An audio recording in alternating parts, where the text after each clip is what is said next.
Who got that good life? I thought you said who got that good life. I'm like, who got it? I don't know. How did you get that? You ain't, yeah? Let me get my phone.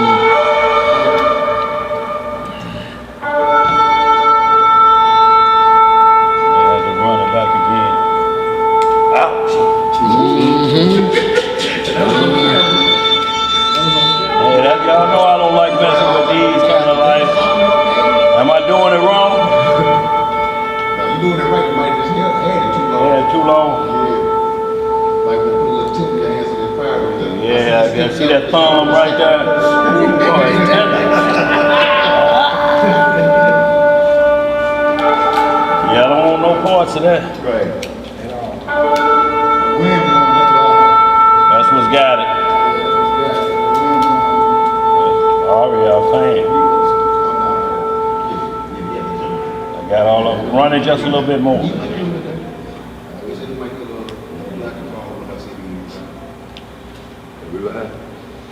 Triple clothes there.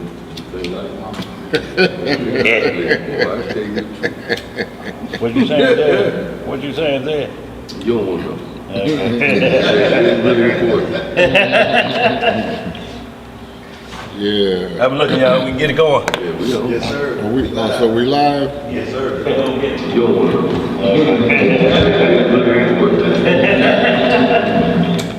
I guess we are. Yeah.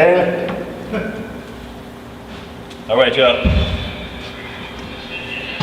Yeah, do I know how to, I don't know how to work on Huh? We're gonna get this prayer on. Oh, okay. Yeah, Hey, everybody, I mean, what's going on? I guess I'm on now. All right, y'all know how we do it. Shabbat Shalom, family. Shabbat Shalom. Shabbat Shalom to the worldwide family. Y'all, peaceful Sabbath day today. Lined up the days of Purim, the holy feast day, y'all. So, y'all, we turn to our holy Jerusalems as recorded in the scriptures. Men are to uncover their head. Women are to cover their head when praying or prophesying within the assembly, y'all. We want to lift our hands up high. 1 Tim chapter 2, verse 8. So the Most High will lift us up today, y'all, in his righteous word and spirit and might of his power. Then we get some understanding today, y'all. Hallelujah. Hallelujah. All right, family, we're going to get this opening prayer. And it's with the Most High's permission. And in the name of his only beloved and begotten Son, our Lord and Savior, Yahushua HaMashiach. And we know him as Jesus the Christ around here, family. Long live the King. Long live the King. Reading in the book of Psalms, in the 30th chapter, it reads, I will extol thee, O Yahweh, for thou hast lifted me up, and hast not made my foes to rejoice over me. O Yahweh, my Elohim, I cried unto thee, and thou hast healed me. O Master, thou hast brought up my soul from the grave. Thou hast kept me alive, that I should not go down to the pit. Sing unto the Most High, O ye saints of his, and give thanks at the remembrance of his holiness. For his anger endureth but a moment. In his favor is life. Weeping may endure for a night, but joy cometh in the morning. And in my prosperity I said, I shall never be moved. Yahweh, by thy favor thou hast made my mountain to stand strong. Thou didst hide thy face, and I was troubled. I cried to thee, O Yahweh, and unto the Most High I made supplication. What profit is there in my blood when I go down to the pit? Shall the dust praise thee? Shall it declare thy truth? Hear me, O Yahweh, and have mercy upon me, Master. Be thou my helper. Thou hast returned for me my mourning into dancing. Thou hast put off my sackcloth and girded me with gladness, to the end that my glory may sing praise to thee and not be silent. O Yahweh, my Elohim, I will give thanks unto thee forever. Hallelujah! Say Lord! Yes, sir. Yes, sir. More than dance. Yeah. Give thanks to him forever. That's right. That's All right, y'all, today's lesson, last day girding. Y'all, because we've been warned to gird our loins as well as the loins of our mind, y'all. So what does that mean? Y'all, we need to get some clear understanding on what's going on, D. What's up, Hey, Jay? Shabbat Shalom, What's up, family. little Boopy? So, y'all, we're going to get a little bit of understanding today. You know, but first and foremost, y'all, Shalom, Mike, we always ask what questions, concerns, anything throughout the week. We got Brother Jew in from Texas. Yes, sir. Welcome. Brother Judah, yeah, he in on y'all that came in. He originally STL dweller, but down in Texas area, came home for a minute to fellowship and break bread, and he just wanted to understand quickly, why do we turn toward, or we say turn toward the east, but we want to get a little understanding on that, why we do that. First thing we do, we hit a little 1 Kings 8th chapter, and we're going to back it up with Isaiah chapter 2. And we just want to get a little understanding of what was prophesied for us in any circumstances, y'all. And that's what the Most High do. He knows his plan from beginning to end. So if he know we going into captivity, he going to have captivity scripture set up for us. So it's without excuse. You know, you'll never be able to say, well, Lord, I was not able to. He said, my laws are not grievous. I ain't gonna never put on you more than you can bear. That's right. So, y'all, we're going to go to 1 Kings 8th chapter.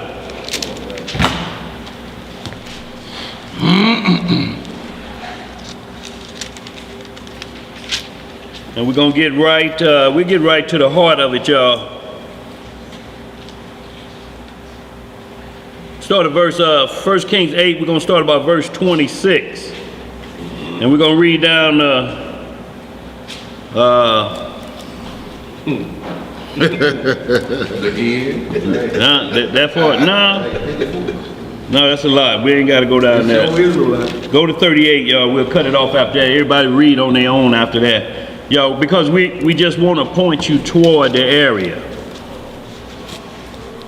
All right, family, we're going to be reading in the book of 1 Kings, chapter 8. Start our reading in verse 26. Everybody there? Let's get some understanding, family. And now, O Yah of Israel, let thy word, I pray thee, be verified, which thou spakest unto thy servant David my father. That's right. But will Yah indeed dwell on the earth? Behold, the heaven and the heaven of heavens cannot contain thee. How much less this house that I have builded? Yet have thou respect unto the prayer of thy servant, and to his supplication, O master, my power, to hearken unto the cry and to the prayer which thy servant prayeth before thee today. That's right. That thine eyes may be open toward this house night and day. How long is going to be open? Night and day. Even toward the place of which thou hast said, my name shall be there. That thou mayest hearken unto the prayer which thy servant shall make toward this place. And hearken thou to the supplication of thy servant, and of thy people Israel, which they shall pray toward this place. And hear thou in heaven thy dwelling place. See, and where he want them to hear it at? In heaven. In his dwelling place. So notice he's never focusing on a building per se, because we know in Acts 14, 7, 28, the where he says, I know you don't dwell in temples made with man's hands. Exactly. And that's even a temple that Solomon built. Heaven can't contain them. How much more a little house built on a certain amount of cubics? So that clears that up, that he says this house ain't, so that we don't get it mixed up that when you go in there you think it's a salvation location. Right. If I go into the Temple of Solomon, the Lord is there. No more than somebody on Martin Luther King said, come to our church, the Lord is in our church. The Spirit of the Lord may be there, Right. but he don't dwell in temples made with men's hands. Because their shows say this is God. Oh boy, they'll call it God's house. Go ahead. You know how many churches is there on Martin Luther King? Yes, sir. Absolutely, bro. Which one? And when thou hearest, forgive. When thou do what? When thou hearest, forgive. Right. Verse 31.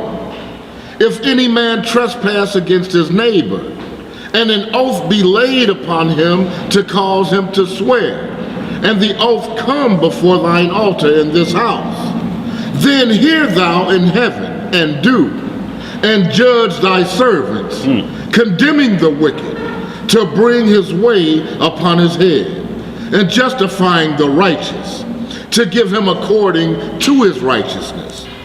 When thy people Israel be smitten down before the enemy, because they have sinned against thee. Because they have done what? They have sinned against thee, and shall turn again to thee, and confess thy name, and pray, and make supplication unto thee in this house.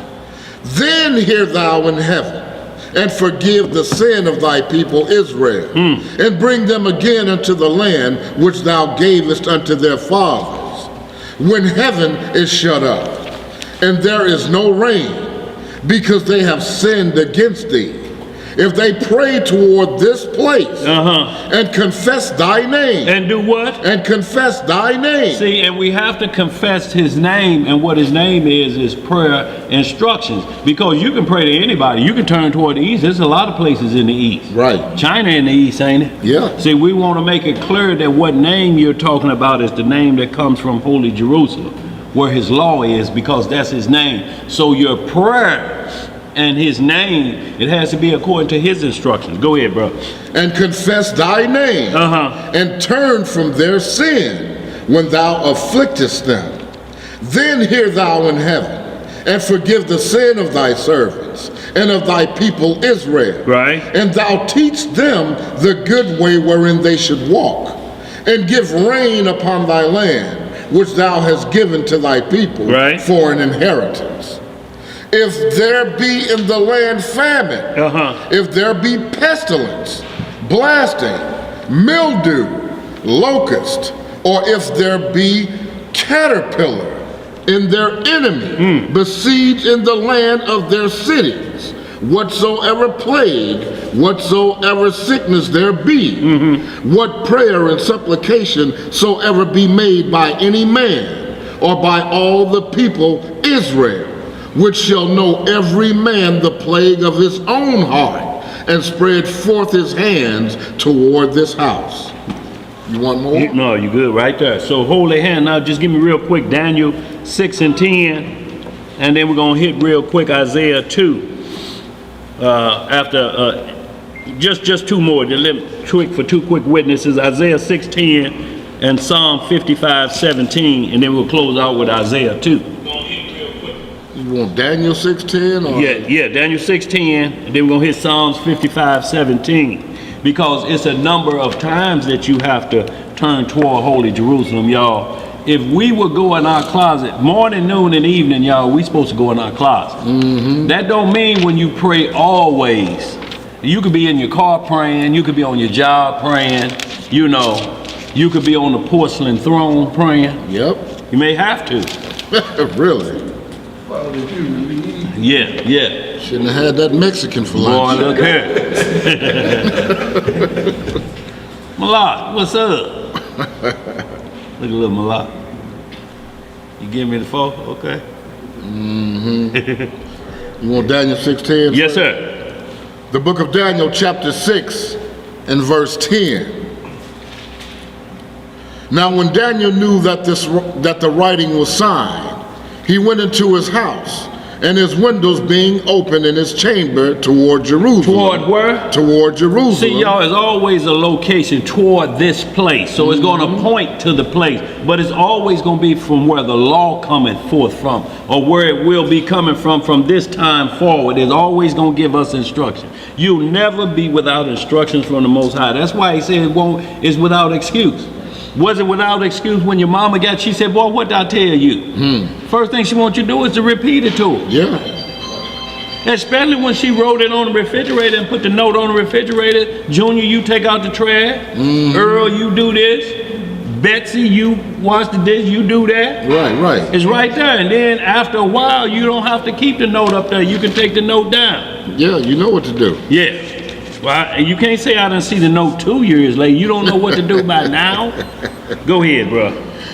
He kneeled upon his knees 3 times a day and prayed and gave thanks before his Elohim. And he did aforetime. As he did aforetime. So y'all, he did this before he was captive in Babylon. See, this was a practice. It just moved from freedom into a captivity land of Babylon. And he still practiced the same way, right? That's right. He still prayed the same number of times. Give me that Psalm 55:17 real quick, and then we hit Isaiah 2 and we get on with the lesson. But y'all, we have to understand a pattern. The Most High ain't never set up nothing to get you a free get out of keeping the law code. Right. Never. I don't care where he sent us, and we'll hear a little bit at Sirach that where even when you talk about the 10 tribes being scattered, they say we'll keep the law in a land that no man ever dwelt in. What law are they talking about? The law of the land or the law they taking with them? So that it's without excuse. Keeping feast days is a law, ain't it? He don't contradict himself. He's not the author of confusion. That's right. When he say forever, why are you teaching it to your generations then? Then stop teaching feast days. Right. Don't partake in none of them. We don't do that anymore. No. You want that Psalms? Yeah, 55, chapter 17. 55 and verse 17. Yeah, and then we're going to hit Isaiah chapter 2, 1 through 6. The book of Psalms, chapter 55 and 17.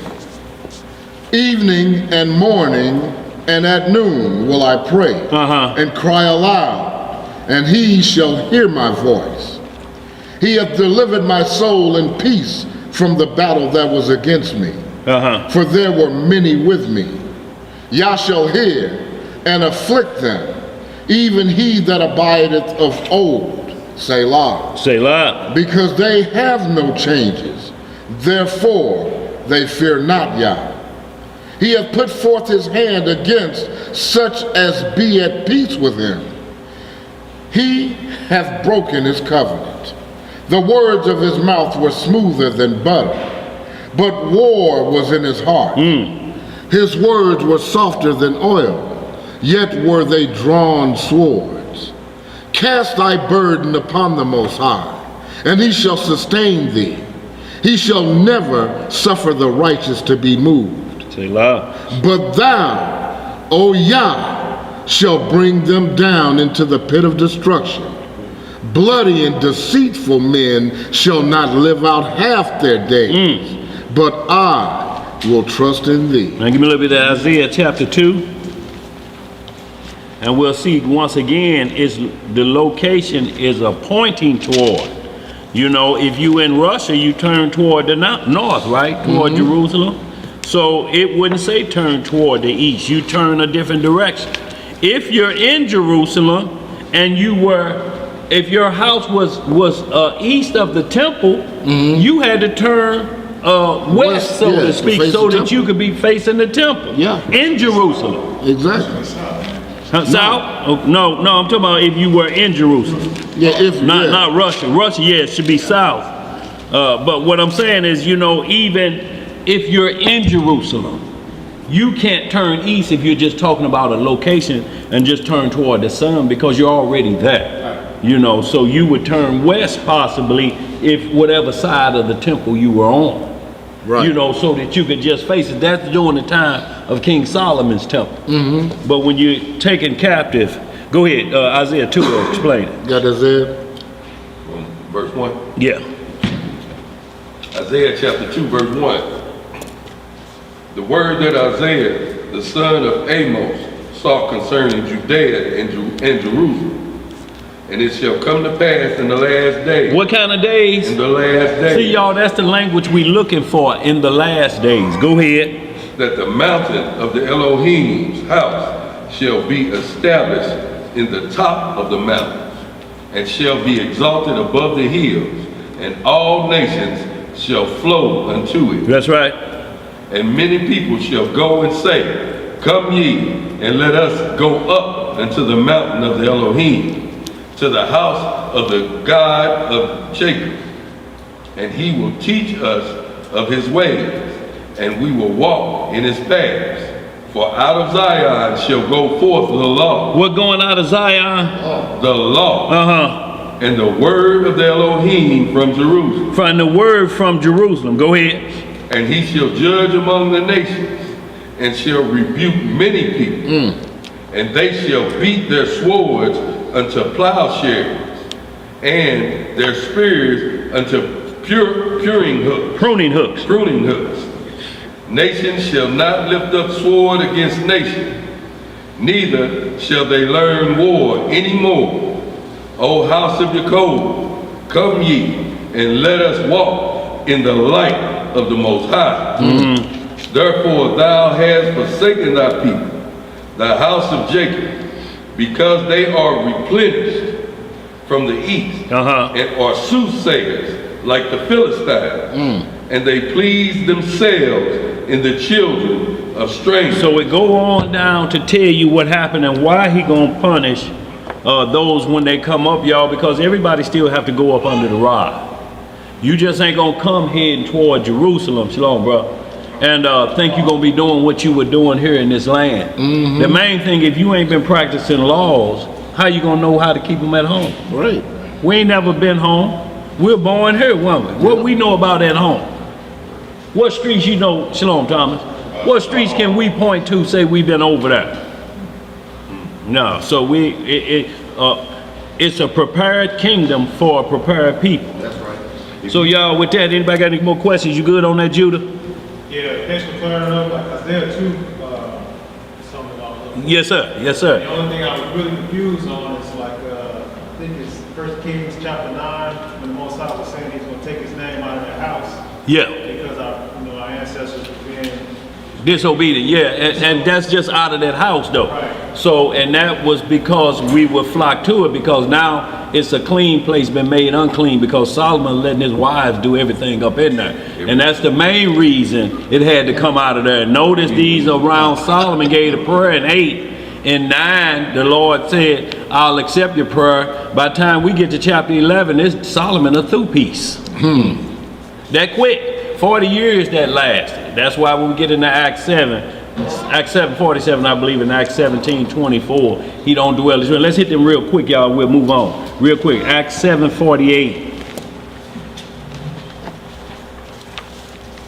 and we'll get some understanding that. And Solomon said himself. He said, "Look, you can't be contained in no box."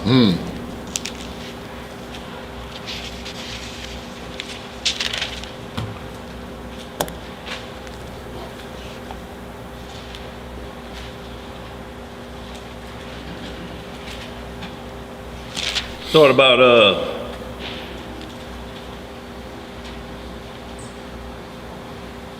start verse 45, yeah.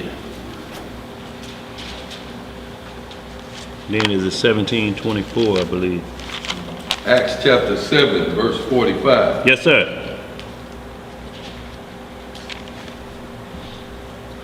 Which are, you sure that's right? Okay. Yeah, I mean, they can read it all up to that. I just wanted to get right to the point of it. Acts chapter 7, verse 45.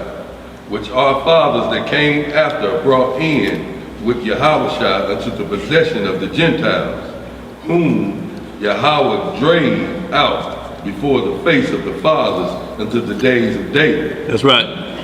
Who found favor before Yahweh and desired to find the tabernacle of Yahweh for the Yahweh of Jacob. But Solomon built him an house, howbeit the Most High dwelt not in temples made with hands. What'd it say? Howbeit the Most High dwelt not in temples made with hands, as saith the prophet. Heaven is my throne, and the earth is my footstool. What house will ye build me? Says the Elohim. Or what is the place of my rest? Has not my hand made all things? You can hold that, y'all can keep on reading. I jump right over to Acts 17, 20, start about 22.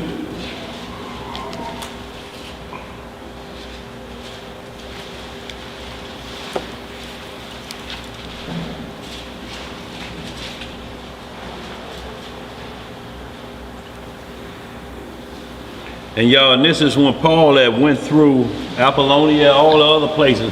I mean, it was dead doctrine. I mean, they was believing anything. They even had one altar set up to the unknown God. They just like, you just make up whatever name you want to call it. Can y'all imagine that? And this place was called Mars Hill. Y'all, there's a place in North Carolina called Mars Hills, founded off of this verse. Y'all, that's gumbo doctrine, just mixed all up together. That's what they done. Right. It was opinionated. It didn't care what you believe. Go ahead. What it say, bro? Acts chapter 17, verse 22. Then Paul stood in the midst of Mars Hill and said, Ye men of Athens, I perceive that in all things you are too superstitious. You are too what? Superstition. What is superstition, y'all? It's things you believe in that you don't understand, and then you do what? Suffer. See, that's what happens when you believe in things you don't understand.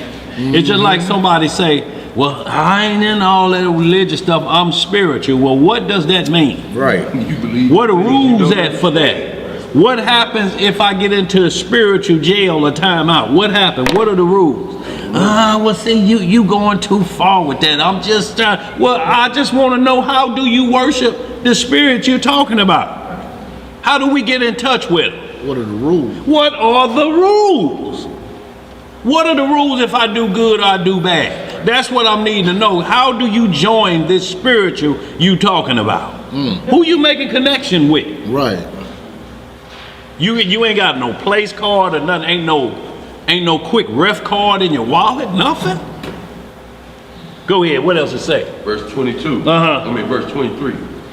For as I passed by and beheld your devotions, I found an altar with this inscription, to the unknown God. To the what? To the unknown God. Now, how do you pray to somebody that's unknown?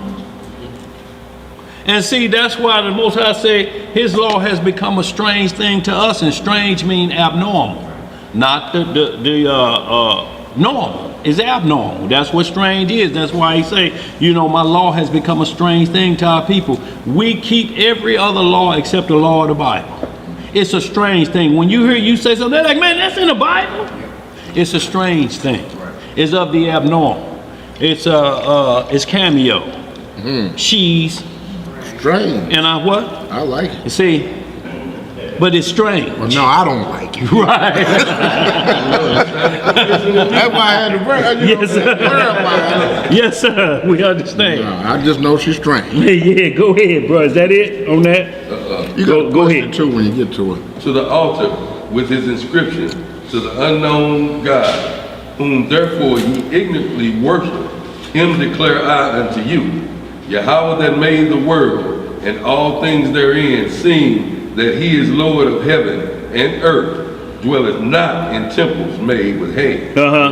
Neither is worship with men's hands, as though he need anything, seeing he giveth to all life and breath and all things. We can hold that, y'all. So we're going to get right to it. So we see clearly we're not pointing to any one place. You can say that this is the holy place God dwell here. He'll send his spirit there if the rules are being followed. If not, can't these people right here in the superstition of the unknown God say the same thing? Y'all, as long as everybody plays by the rule, we stay on point. As long as you put everybody on the rules, we stay on point. See, and when you stay on point, before you even get in a conversation, both of us, you talking about the Bible, I believe it from Genesis to Revelation, every word of it is pure. if they talk you out of it and you get into a discussion, you can't stop them when they say, well, I don't believe that Acts part right there. I think Paul put that in there, or they tamper with that. Once you let that in, it's impossible for you to bear fruit. It's impossible at that point because ain't no rules. If you ain't told me it take 15 to get on board, how you talking when I got 2 houses a nick? Right. You think I'm gonna turn them back in? Oh, dog, I should have known them the rules. No, you say the rules before you get started, don't you? How you let them get 2 houses in there? The referee, right, the referee. them Knicks That down? one paying attention. 5. 5. Oh, I'm just doing like this. There it is right there, off the corner, 5. Hey, we got a question. The one from Eve. This is from back there. Sister Eve said, what about our ancestors who were slaves, physically kept from keeping the law? They were never physically kept from keeping the law. Law was there. They went to church, but what we're talking about is keeping the law. All the laws you don't have to keep every day. Let me make this a clear understanding.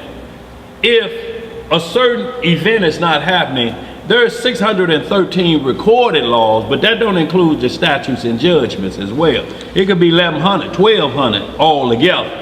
But there's a basic 613. There's the top 10, and then they're divided into the 613. And then statutes and judgments are added for understanding. So if you ever in a point that slaves, because they allowed them to go to church, now they wouldn't suffer to read, so the Most High say, well, I'll have to deal with you on Romans 2:29. Give me that real quick. She's got in addition to the 2. And, Okay. And she says, and what about the ones who are still asleep? Yeah. How are they going to keep the law when they have no clue of it? How will they be judged? Well, see, and what we're talking about, the law compasses heaven and earth. See, and that's what we have to understand. He's the Lord of heaven and what? Earth. So what he says is, if you can't keep the physical law, or like he's saying, if you were not told to read, he said we always been instructed how to follow the seasons, right? So it teaches us how to plant. He shows you nature, so that you won't get mixed up and try to mount up a man on a man. Right. Because he show you what happens when 2 boy dogs get together or 2 girl dogs. So you see when the seasons come, you know, he said, y'all even know when you see the sun lowering and it's red, that rain is coming. Where is that written at? That's just a practice from watching nature, because it keeps the law. There's the law of gravity. There's the law of nature. There's the law of this. So all of these laws are there just so, in case you found yourself in a position you couldn't see the Most High. Then he said, then I'll visit you. You know, I'll visit you in your dreams so that you may understand. If you say, Lord, come to me, he knows and he hears our groaning. You know, the bottom line is, they just gave us a preacher. Nat Turner was a preacher. And the only problem was they couldn't control him. That's right. Every time they try to say, you know, obey your masters, he come with the flip side of that script.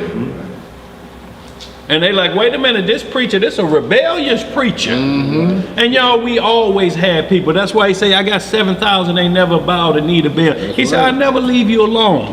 Y'all, we had people, we had pockets we used to hide in. How we got ratted out was by Israelites that would sneak back up to Massa, Tuba, and Ariel down there doing some powerful reading. Powerful reading, Master. How you learn how to read? I don't know, Master. Reads better than any white man I ever seen. He get out here and be like, Look cat, dog. Now, he done put something extra on it, so now tongue get cut out. Say it ain't so, Master. It wasn't that they didn't allow you to read, it's what they wanted you to see how they presented it to you. But there's no way to misinterpret the script. Because when they say God put you in slavery, the bottom line, if you look at the scripture, it say, well, the slavery you're talking about should only last 7 years. We on year 315. What's wrong? Right. Ouch. Who's doing the math? Who doing the math here? They ain't doing no math. Right. So give me that Romans 2:29. Romans chapter 2, verse 29. Let me see if we need to bag it up just a bit. Where we at? Those what I want, those that are without law. Okay, yeah, start about 2 and 9. That's what I want, and we'll jump down there. 2 and 9. Yeah, that's where I want to start at. Romans chapter 2, verse 9. Yes, sir. Hold on there. Here, the page is flipping.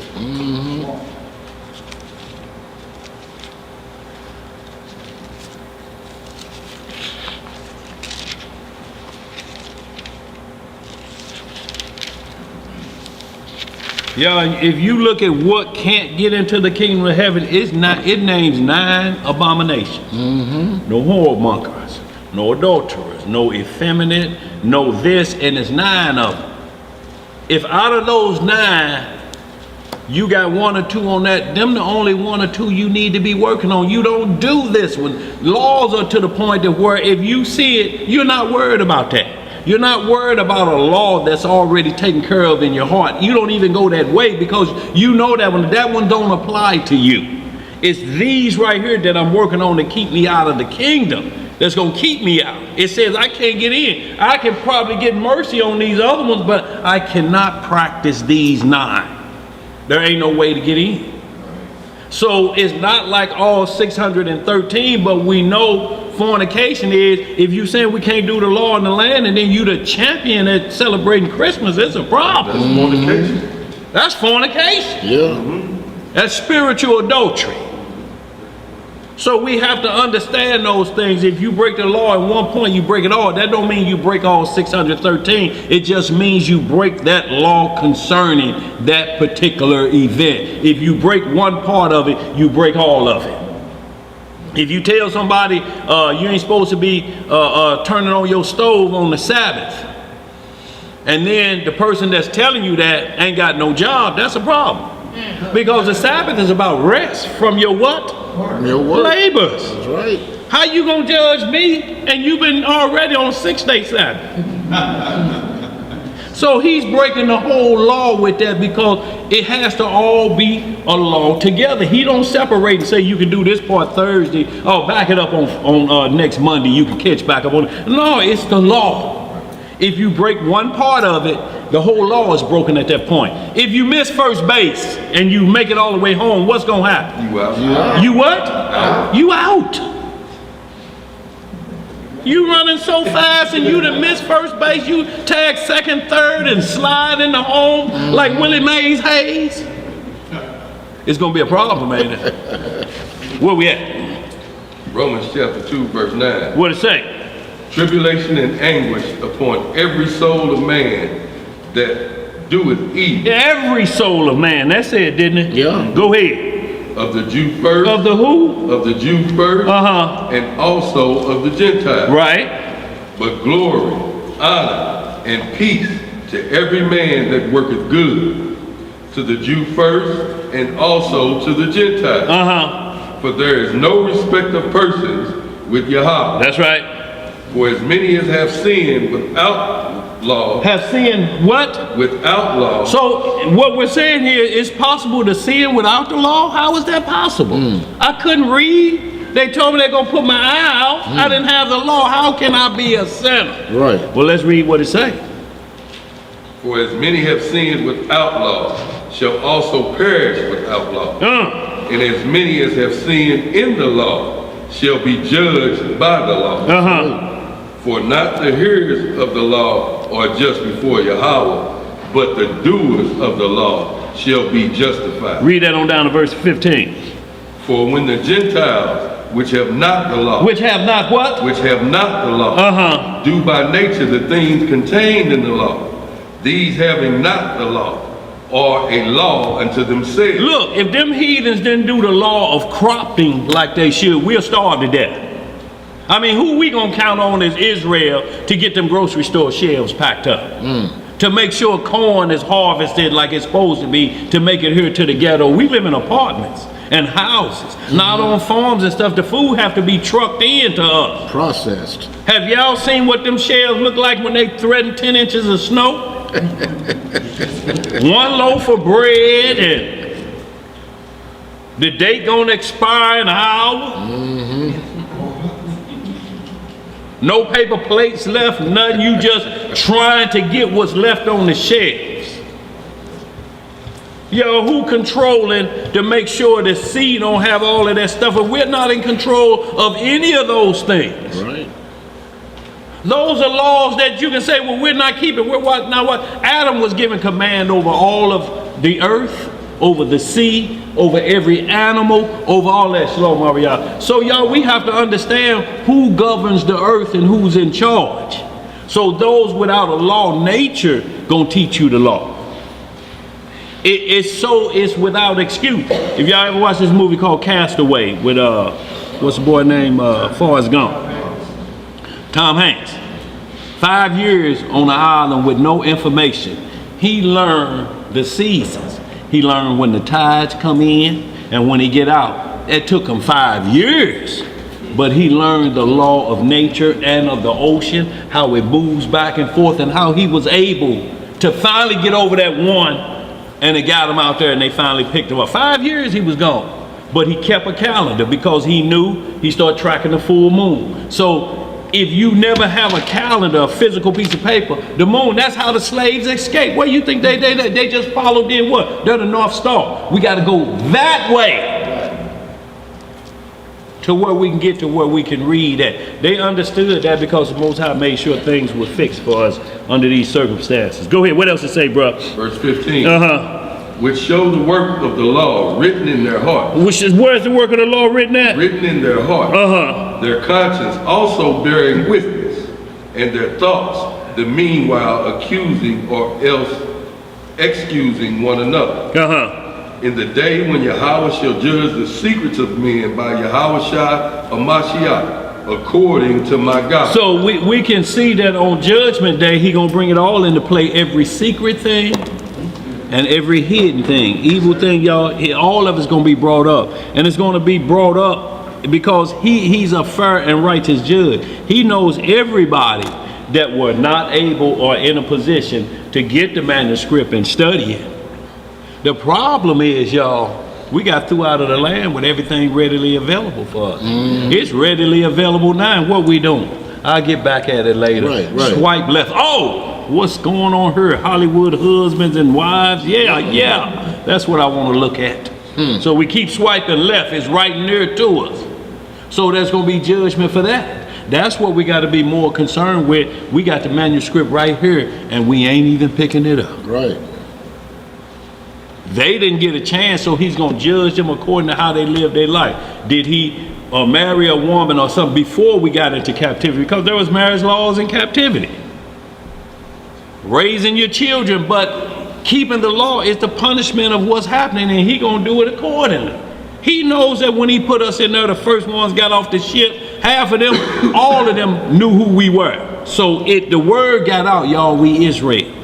This been going on for a long time, y'all. It's just those that, like in the book of Maccabees, decided, y'all, since we left Israel, we've been having a hard time. Let's join the Greeks. So when you join the Greeks, then you've chosen not to keep your way. Just like we're saying, it's certain people that ratted us out, wanted to be a part of the establishment, aka Samuel L. Jackson and Django. Now that's a whole different story. He doesn't want the law. You right here. They're on a horse. Well, you talking about Coon Supreme. What you got right there, bro? These precepts explain why Sodom and Gomorrah were destroyed before they got the law, since they were Gentile nations. Say again. I said these precepts we just read in Romans. Well, no, it's just talking about everybody worldwide. That's why I say to the Jew first, tribulation and anguish. So the Gentiles will have this key. Well, the law was given to you. Why we right there here, Romans 3, 1 through 3, real quick. Why we there? Because why wouldn't they be able to say, well, you gave it to Israel. You didn't give the law to us. How we know they were supposed to be we weren't supposed to keep them in slavery. Slavery is slavery to us. However long, they would have the same excuse because we keep telling everybody the law was given to who? Y'all can't have the law. Y'all can't have the law. Well, if you telling them that, then how you going to charge them for breaking it? Exactly. It's an oxymoron. Yeah. It's like we had one brother come down here and say Sodom and Gomorrah was designed to be evil. Then that's the Most High breaking his own law because he said their sins have reached to heaven. He ain't going to lure you. He said, I don't tempt with evil. Right, that's right. I don't want you to do it, neither he tempted any man. Sodom had all instructions. Sodom was just going the way they wanted to. And it's just named after a king. Sodom is not a disease or DNA of an individual. It's just the practices that were going on in Sodom and Gomorrah, named after two kings named Sodom and Gomorrah. The behavior that was going on in there is like we know some behavior in some bad spots. Don't go around there. Back in the day, back in the mid 70s, early 80s, you were warned, don't walk in the steakhouse alley after dark. Right. You don't know what's coming from behind them dust. It's too greasy and it's just dark. Dimly lit. Dimly lit, and you between you and the parking lot. Walk all the way around Olive and come back through. Some spots like that within walking distance of here. Shalom, Dad. Let's get it, y'all. Where we at? Shalom said. That you wanted We done with that, right? Give me that Romans. Yeah. Romans chapter 3, verse 1. Uh-huh. What advantage then has the Jew? Or what profit is there of the circumcision? See, and Paul is asking this because the end of 2:29 says there is no respect of person. There's neither Jew nor Gentile. So this is what Paul didn't have. Then what advantage have the Jew got? If everybody's equal, there's circumcision. Then what advantage do we have? Let's see what the advantage is. Go ahead. Much every way. Much, how many ways? Every way. Chiefly because that unto them were committed the oracles of Yahweh. Right. For what if some did not believe? Shall their unbelief make the faith of Yahweh without effect? See, and some may have not wanted to believe because they may want to practice something else. They may want to practice Buddhism back in the day. Some was bringing Santeria from different places. We're bringing all kinds of doctrines over here from where we were driven to before we got to the Americas. We were practicing, that's why we were cast out, y'all. We were already into full idol worship with all the nations. And I'm going to say this, y'all understand it perfectly when you read Ezekiel 16 chapter. Read the whole chapter. It's going to start off letting you know what the play is. Where's you got it right there? You finished with that? Or you finished 3? Okay. Yeah. Yahweh forbid. Yeah, let Yahweh be true, but every man a liar. As it is written, that thou mightest be justified in thy saying, and mightest overcome when thou art judged. See, and y'all read the rest of that on your own time, but you can see here there's no way out of the Most High. He don't care what nation it is. He said, because I'm the God of heaven and earth. Every nation has this doctrine. Every nation has this doctrine. Been had. And they judge by it. Prophets been put in the land. And it's like when Joseph was in jail. As they say, it's a Hebrew down there. He know them scripts. He know that God we talking about. They sum them up, y'all. So he ain't gonna never leave us without any understanding. We don't have to worry about our parents who may have not got physically trained to read, but it was told them orally like it was in the garden. You know, we used to pass it on orally because you couldn't be found with paperwork. I was just thinking though, man, you know, because the Bible is translated into every other language in the world. Yeah. But are the other religions translated into every other language of the world? No. So and not readily available. Exactly, though. and that's what I'm saying. So this, you know, once again, it stands alone. It don't need nobody help. That's why Isaiah tell you, bring forth your strong reasons. You know, can you tell the beginning, the middle, and the end? If you can, then y'all God. That's how this Bible breaks it down. It ain't gonna argue with you like, tell the future. What's gonna happen in the next 2 years? Or you gonna need this one to help you out. Let's get down to the lesson at hand. What you got, bro? Annie Yalina has a question. She asks, am I supposed to forgive my neighbor for the wickedness they've done against me, even if they don't apologize? No, if they repent, y'all. Let's run them real quick, y'all. We're gonna get right to the lesson because I got to get into this, y'all. Give me Luke 17, 1 through 4. Give me Matthew 18, because it's gonna be asked how many times do you forgive, but there's rules for forgiveness, y'all. Everything about the Bible is about rules and regulations. Where there's no law, there's no what? No sin. So when you start hearing there's no law, then there's no sin, and watch the behavior, who started to teach that? And then you put that behind a compound fence. That's why they start to be called commandments of men.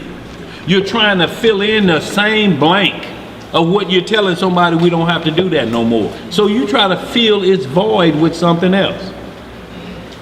We don't have to do those laws of the Old Testament, but we doing Christmas from the old Babylonians? Right. Or the old Phoenicians, we practicing that? What is how old is the goddess Astoria? And you doing Easter? What do you think? How does bunny rabbits and the resurrection come into the same picture? What has bunny rabbits got to do with the resurrection? Right.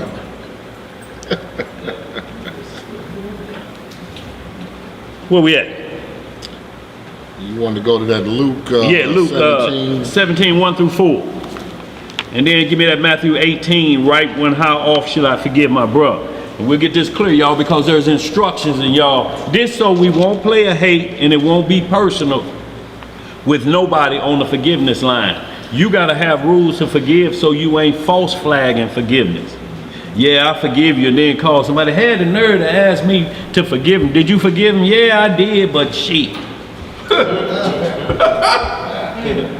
You don't understand. He just gonna do it. He just gonna do it again. Well, that's a problem that you just broke the law in.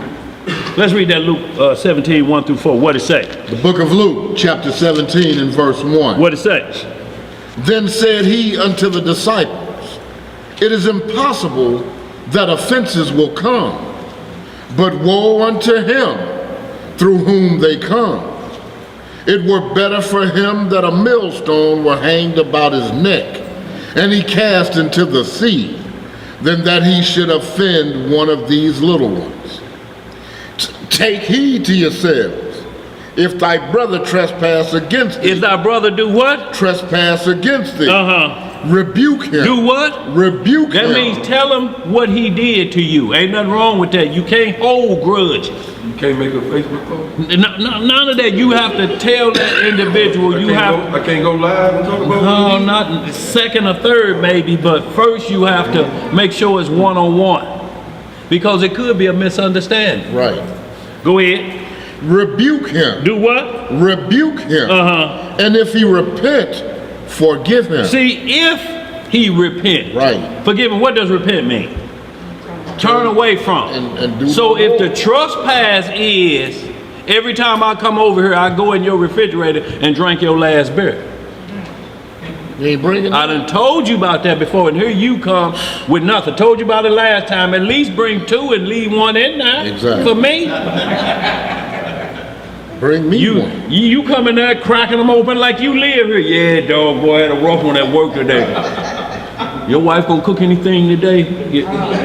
Oh, you ain't established the rules if you do all that. Well, look, and you like, man, I told you last time, man, stay out of my refrigerator. Oh, my bad, dog, my bad. I won't do it again. I can see his shoes off when you do that, boy. Boy, look here, yeah. And he come back 2 weeks later and same thing. You hear that noise, you know that noise. He's like, that's my cold one, because he didn't have nothing in his hand. Right, right. When he walked through the door, they was shaped like you could put a beer in them. So y'all, what else to say? Verse 4. And if he trespass against thee 7 times in a day, and 7 times in a day turn again to thee, saying, I repent, thou shalt forgive him. See, and it's saying repent, so you can't come back and do the same thing, or you never turn from that. It's just saying it's possible. He's going to have 7 faults. If you're living together, you're going to have chaos sometime, but it can't be the same 7. If it's the same 7, he hasn't repented. He hasn't turned away from the evil way of that. It may be 6 different things that you be like, bruh, boy, is your head just made out of jelly? Man, my bad, man. You know, I had a hard life growing up. Okay, I won't do that no more either. You know, it's like bruh man on Martin that time when he's hosting the fights. And he was picking his toes the one time. He said, oh, I shouldn't do that. Oh. No, bruh man, that's right. Next thing he did, he had on Martin's shirt and stretched it all out. He was all stretched out of shape. He like, I guess I shouldn't have done that either. He's like, no, bro, man, that's it. You got to go out the door, out the door. And he just pulled it off and just was stretching it, pulling it off like he had on a toddler t-shirt and gave it back to him. You wrong, bro. So that's what we're talking about. It has to be other different things that you forgive. Now give me that Matthew 18 real quick.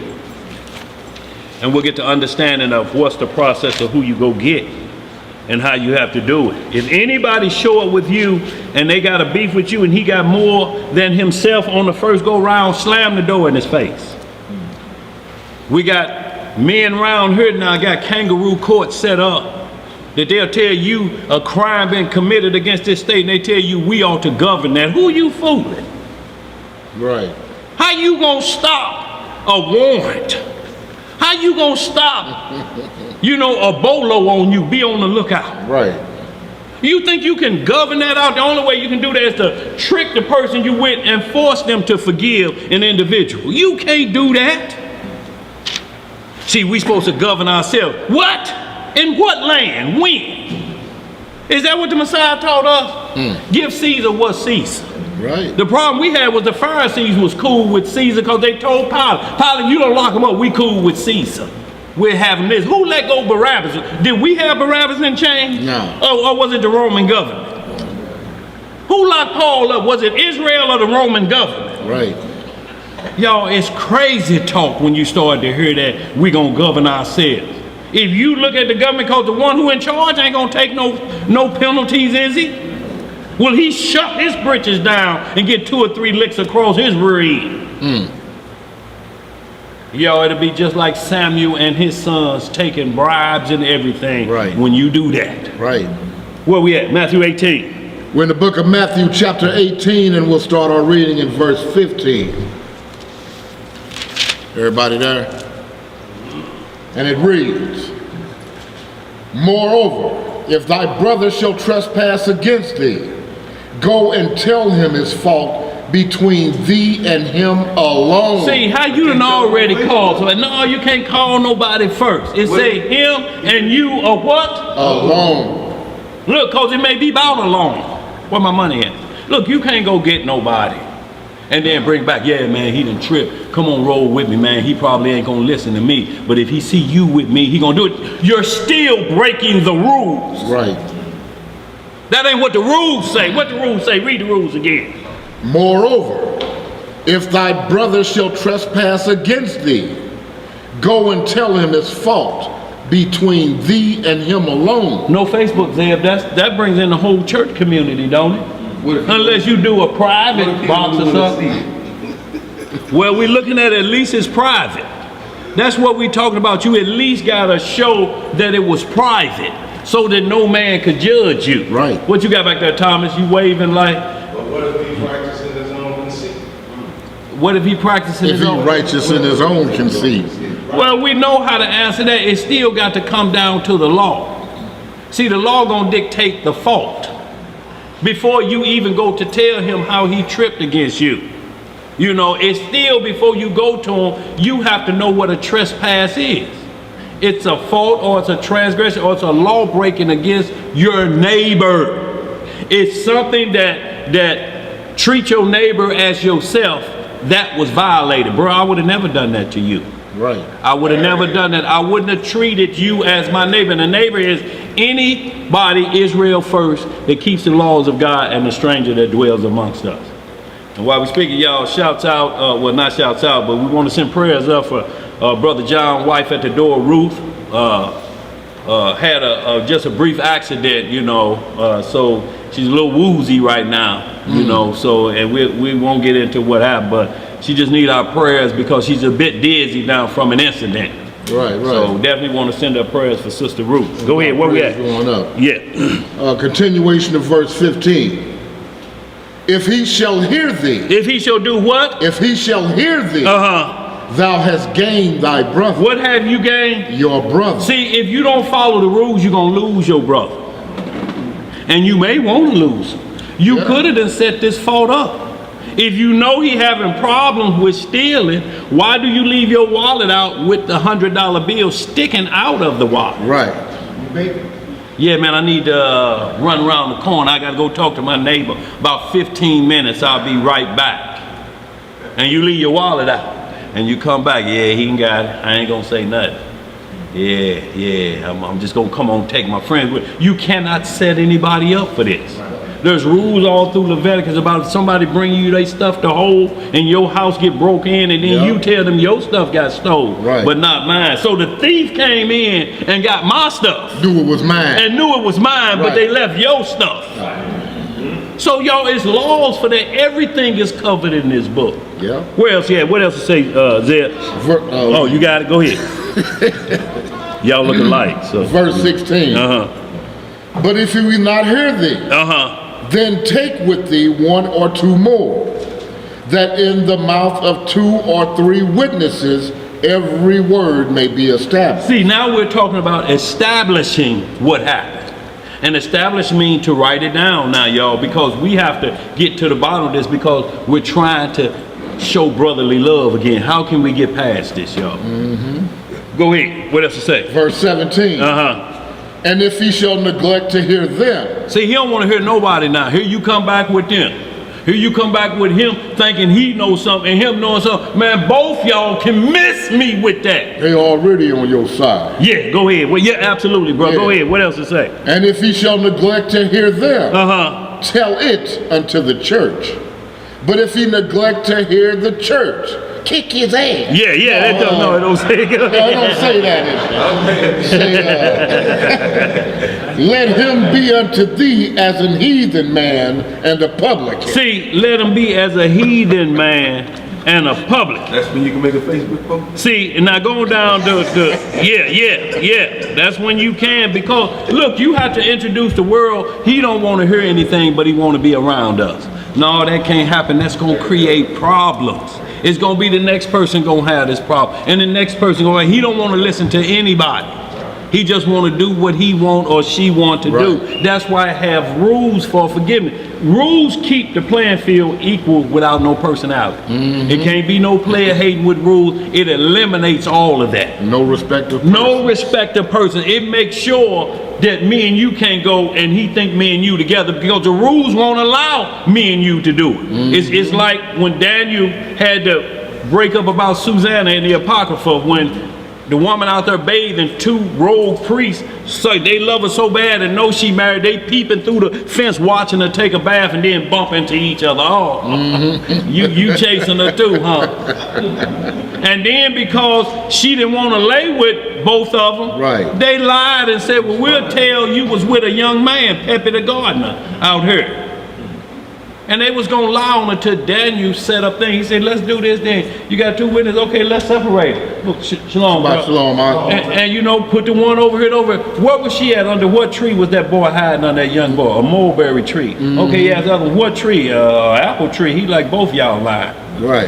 Both y'all lying. And they do the same thing on the first 48. Y'all have to understand, when this land do it, they copied off of these laws in the Bible. They separate you with 2 witnesses, and then they bring in the jury and everybody. They like, look, he just won't listen to nobody. That's when his head is so hard and the jury makes the final decision. But if you can stop that before it gets started, we'd be in good shape. But finish that up, bro, down to 70 times 7. Verse 18. Verily I say unto you, whatsoever ye shall bind on earth shall be bound in heaven, and whatsoever ye shall loose on earth shall be loosed in heaven. So y'all, this is basically saying how you forgive is based on what stays in heaven or what stays on earth. You can not let something go by. It's bound. You know, you're bound by certain things. And you're bound by certain things. When you bring the Lord in, he writes that in the books in heaven. You can play around if you want to. If you cast somebody out and you've been playing around, it's going to be some trouble for you on Judgment Day, because he writes it down. You know, because people will get angry and player hate and have somebody set up and threw out. The Pharisees was doing it every day. I'm talking about men in charge commit a crime then they get somebody else to take the fall for them. It's just like you hear Malachi York, people always say, well, his son really did it, but he took the fall for him. Where is that in the scripture? That ain't what the script says. It says if thy son trip and go astray, he gonna get chastised like the rest of them. It don't say you can take the fault for nobody. You can't be a partaker in another sin. Because it's your son. What that mean? David didn't get to say that about Solomon. Solomon didn't get to say that about Rehoboam and Jeroboam. Our fathers have eaten sour grapes, but whose teeth on edge? We didn't do that stuff in Jerusalem, but we get the whip on our back here though, right? But we can't be judged about what happened in Jerusalem, only if we do the same thing. Let's read some more. Where we at? Verse 19. Again I say unto you, that if two of you shall agree on earth as touching anything that they shall ask, it shall be done for them of my Father which is in heaven. For where two or three are gathered together in my name, there am I in the midst of them. Right. Then came Peter to him and said, Lord, how oft shall my brother sin against me and I forgive him? Till 7 times?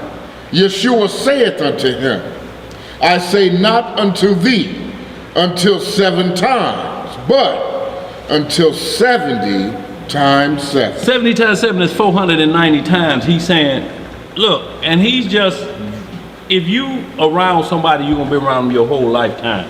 Do you think you may have bad words are said through a whole lifetime and all they're saying is 490 times? We done disrespected the Lord 490 times since yesterday. Right. If you really read the law and know what you've been doing, look in the mirror, you be like, shit, I'm up to 218 and it ain't, the day ain't even settled yet. Right. Forgive me again, Lord. Forgive me, Lord. Forgive me again. Start biting before the plate hit the table. Oh, Lord, forgive me.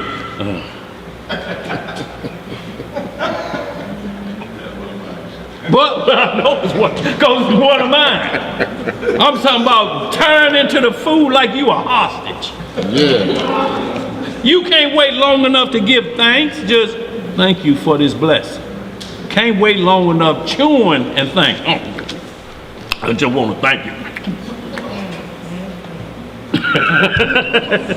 No, yo, we crazy. What else to say, bro? That's it. You wanted that? No, okay. Y'all read on down the rest of that because he gonna go into a parable of telling the man who forgave and who forgave the most and the less. But y'all read all that on your own time. But you can see clearly there's a process. You got a problem with your brother, you go to him and him alone. Y'all can straighten that matter out. Once you put it in the ears of somebody else, how you gonna do this? Look, bro, you ain't heard this from me. Keep it close to the vest. You through then? It's through. But yeah, back to because close to the vest may be right here to him. That means somebody can get in, or ear can get in there. But if they don't repent or they don't ask for forgiveness, no, don't just volunteer. You can't just say, I forgive you. Because all you did is open the door for them to do the same thing to you again. That's why we keep getting killed in this nation and different things, because you forgive the killer and they ain't repenting. The killer said, I wish I could have killed more of y'all. And he's saying this from the jail cell. If that last bomb hadn't dud it out on me, I'd have got 15 more of y'all. How you saying I forgive you? Because we're taught that way to forgive everybody without knowing the rules. What you got, bro? Okay, y'all, just need a couple brothers to go help my boy bring some things in. At the same time with that, you know, if they haven't repented or asked forgiveness for it, you still have to act on that Matthew 18 and tell them that they tripped, because silence is acceptance. But that's what we're talking about. If you don't say anything, they'll do it again. If you don't, it's going to be right there again, y'all. Because it's given a license to do it. Or it may be respected person. We used to do that to the rich a lot. Wouldn't say nothing to them, but the poor we beat down. Yeah. If you don't get them run over shoes away from here talking noise, trying to quote some scriptures. Thin sole shoes, get the hell away from her. Thin sole shoes. Thin sole. I'm talking about soles so thin if he stepped on a quarter, he can tell you what year it is. Thin sole. And then here comes somebody in here with some gators on, and you showing them love. Right. Sit up here. Yeah, right here in the front row. You know, the Lord working through. Well, yeah. Where we at, Jeff? Let's get right to it. Yeah. 1 Peter, right? Yeah, we're gonna get right to the lesson, y'all. Last day girding, y'all. Why we talking about this, y'all? Because the love of many is gonna wax cold, y'all. We're gonna have to have our last day girding stood up because, y'all, you're gonna see a lot of men fall off. As it starts to heat up, those that's talking a lot of noise are gonna fall off. They're going to fall off, y'all. If every time you see somebody you ain't seen in a while, and the first thing they mention to you is, I cut the head off of 2 naysayers. None of them you built back up? What? Right. You ain't got none of them in the car? Is he sitting in the car? Where is he? Right. No, I slaved. So it's just blood in the gutter? See, that's all it'll be continued because you think that's all you. That's why David couldn't build a temple. It wasn't so much as what he did to Uriah, but he was a war man. See, we'll think we're supposed to kill to have peace. No, he said that ain't it. David did righteous killing, but then he did unrighteous killing. He said, for that, you can't build the temple, David. As much as you want to, you cannot. 1 Peter 1. You're going to read that chapter. Y'all, what we're talking about, we're going to get right to the point of understanding girding the loins of your mind. Now understand, every doctrine or practice girds the loins. And what we're talking about is work. A blacksmith gird his loins because the reason you don't want nothing flying on your loins, that's where your strength and power is, the loins. It's how you get up and move, all power, strength. So you gird that or you protect that area. Every fact. But when you get on a spiritual level, you got to put that same apron around the loins of your mind because it starts here first before it reaches there. You have to picture it up here for that to work. See, I don't know where I'm gonna go with this, but I have to, so it make a good time. Like erectile dysfunction, you just can't take a blue pill and think it's gonna be magic. It's still got to be some work up here. Because all that do is once it's up, it stays up. And I'm just trying to keep it as clean with these children in here. But you have to have power up here enough for that to happen, and then it maintains for you. Other than that, all it is you just chewing them like M&Ms. They're still, it's going to be looking at your shoestrings. I'm going to leave it there. Where we at? 1 Peter 1. 1 Peter chapter 1, verse 1. Alrighty. Peter, an apostle. Yo, that's why Paul all throughout the New Testament, conscious, I say. See, y'all keep talking and keep me going. Why don't y'all just be quiet? Go ahead, slowly. Go ahead, bro. He asked where we reading from. 1 Peter 1. Peter, an apostle of Yahweh Mashiach, to the strangers scattered throughout Pontus, Galatia, Cappadocia, Asia, and Bithynia, elect according to the foreknowledge of Yahweh the Father, through sanctification of the Spirit, unto obedience and sprinkling of the blood of Yahweh Mashiach. Grace unto you and peace be multiplied. Blessed be the power of the Father of our Elohim, Jesus Christ, which according to his abundant mercy hath begotten us again unto the lively hope by the resurrection of Yahweh Mashiach from the dead, to an inheritance incorruptible and undefiled, and that fadeth not away, reserved in heaven for you. See, and this is what we want to try to get our mental to, that we look forward to what's reserved to us in heaven. Go ahead. Who are kept by the power of Yahweh through faith unto salvation, ready to be revealed in the last time. In the what time? In the last time. See, y'all, all of this is pushing forward to Judgment Day, so it keeps warning you, you know, if you don't know when your last day may be. You got to look at it like today may be your last day. You got to be looking toward the kingdom. Go ahead. wherein ye greatly rejoice. Though now for a season, if need be, ye are in heaviness through manifold temptation. That the trial of your faith, being much more precious than of gold that perisheth, through it be tried with fire, might be found unto praise and honor and glory at the appearing of Yahweh Mashiach. So your faith has to be more precious than gold. See, because if your faith is in gold, you're going to lose. Right.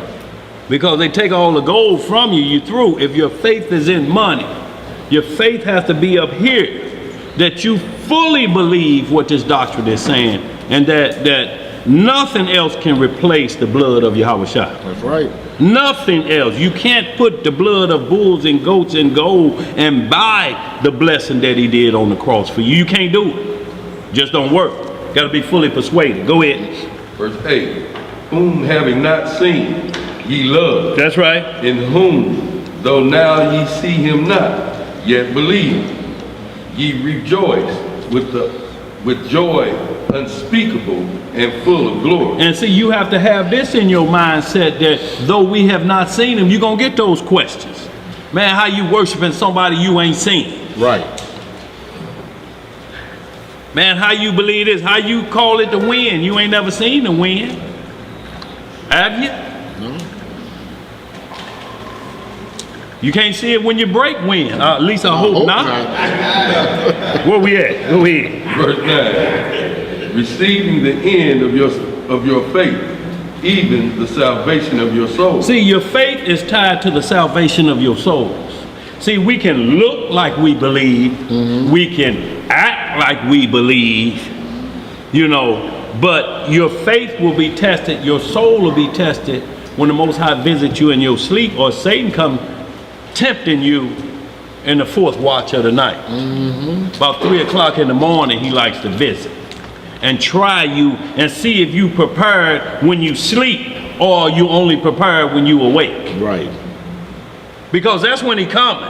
Because see, you'll think, well, didn't nobody see what happened I did in that dream?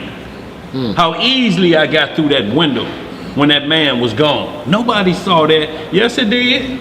Yeah. See, because just like you get warned here, you get warned in dreams.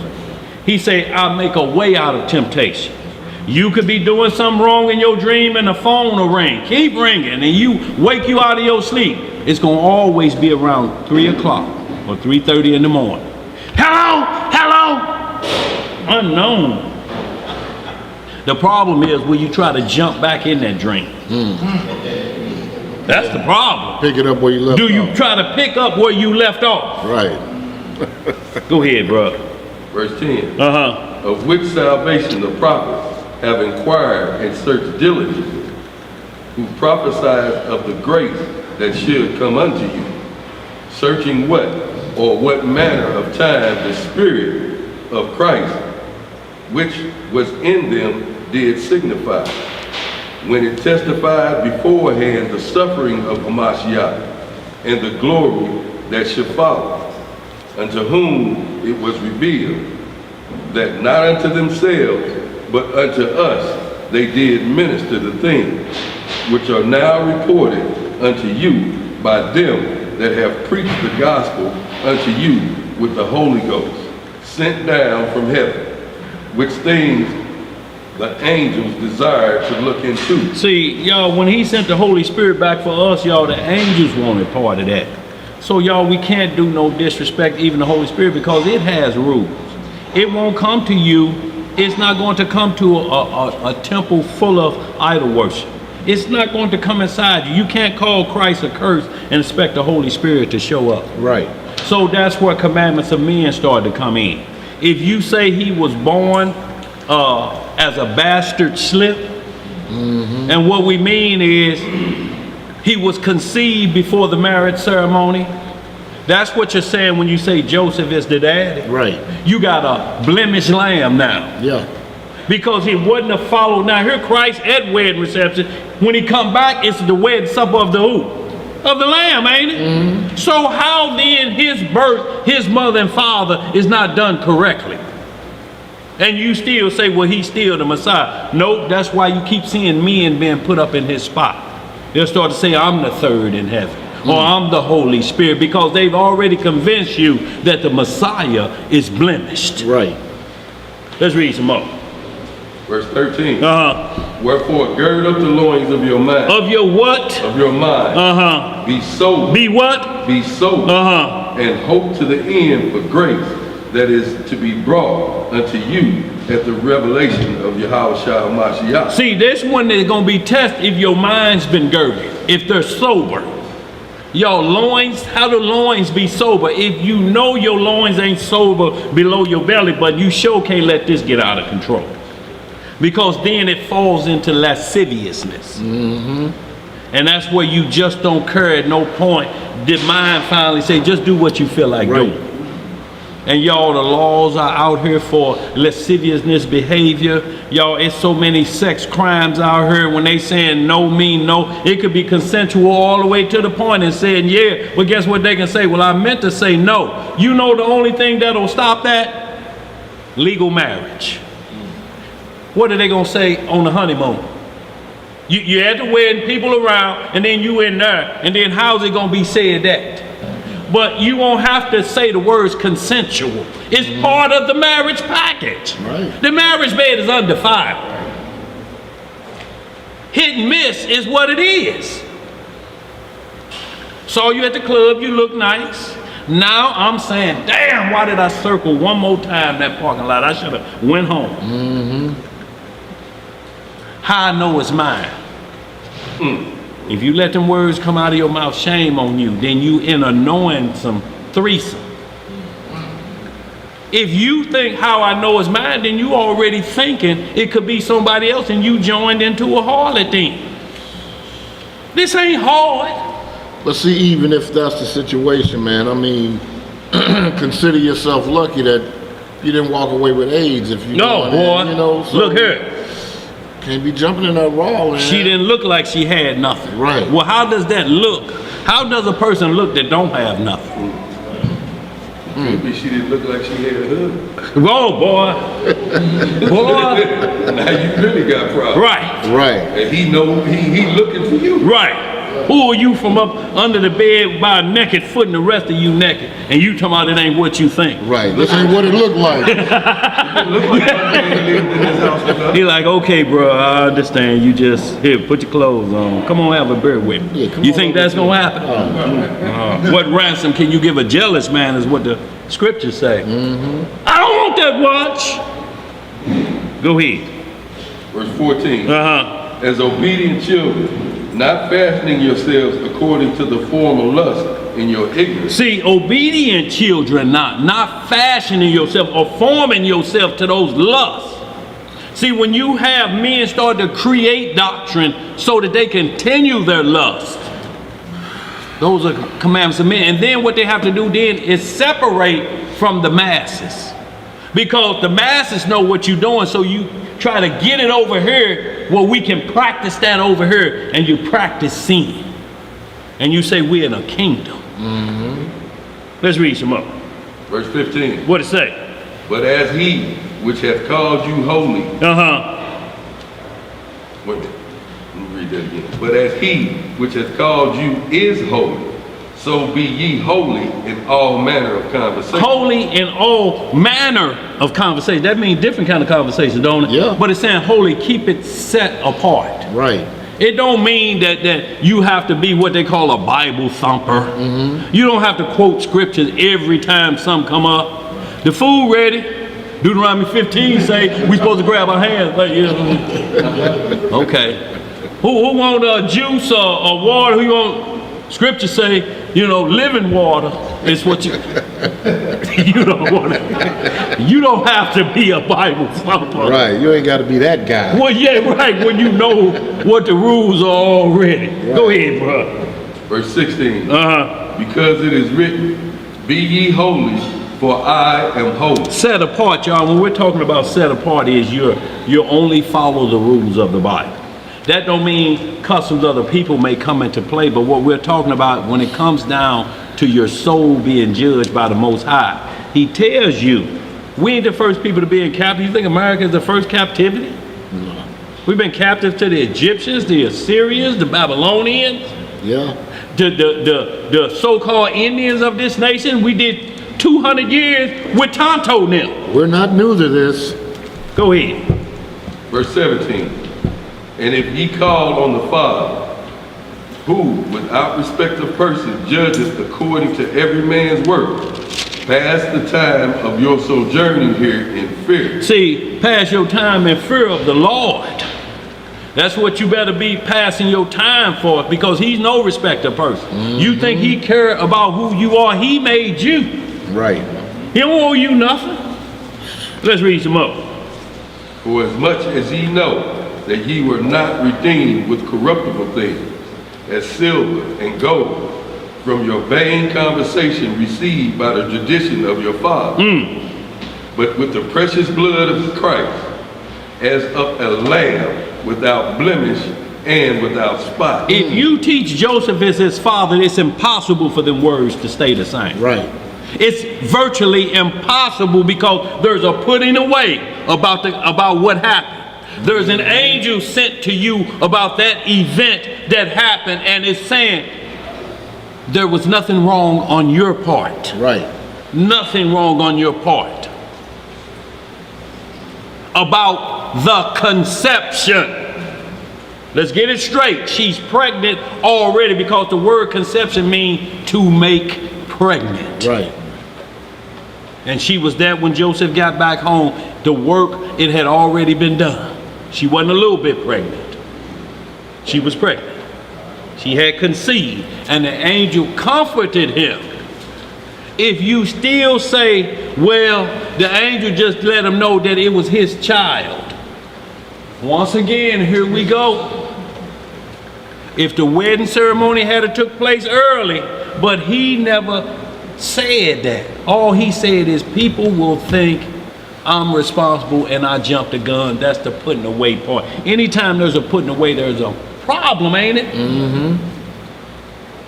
If you say you can't bring him, why? You know it's a problem, ain't it? You ain't got to spell it out. Last time he pissed on the couch. Right. He eating out of the pots. And this was after one beer. Yeah. You can't bring him. No. They don't even keep asking why, dog. Because I said so. Yeah. They Go sent ahead. you this beer over here, though. Yeah, go ahead, Drink bro. that. Verse 20. What it say? Who verily was foreordained before the foundation of the world, but was manifest in these last times for you, who by him do believe in Yahweh, that raised him up from the dead, and gave him glory, that your faith and hope might be in Yahweh. That's right. Seeing ye have purified your souls in obeying the truth through the Spirit unto the unfeigned love of the brethren. See that ye love one another with a pure heart, fervent. The only way you can do that is make sure everything is strictly across the board with your brother. Now, it's some of us that know some brothers longer than they've been knowing each other, but that don't do nothing about the brotherhood. Right. It's equal. It don't matter how long you've been knowing somebody. But it tells you to test a friend.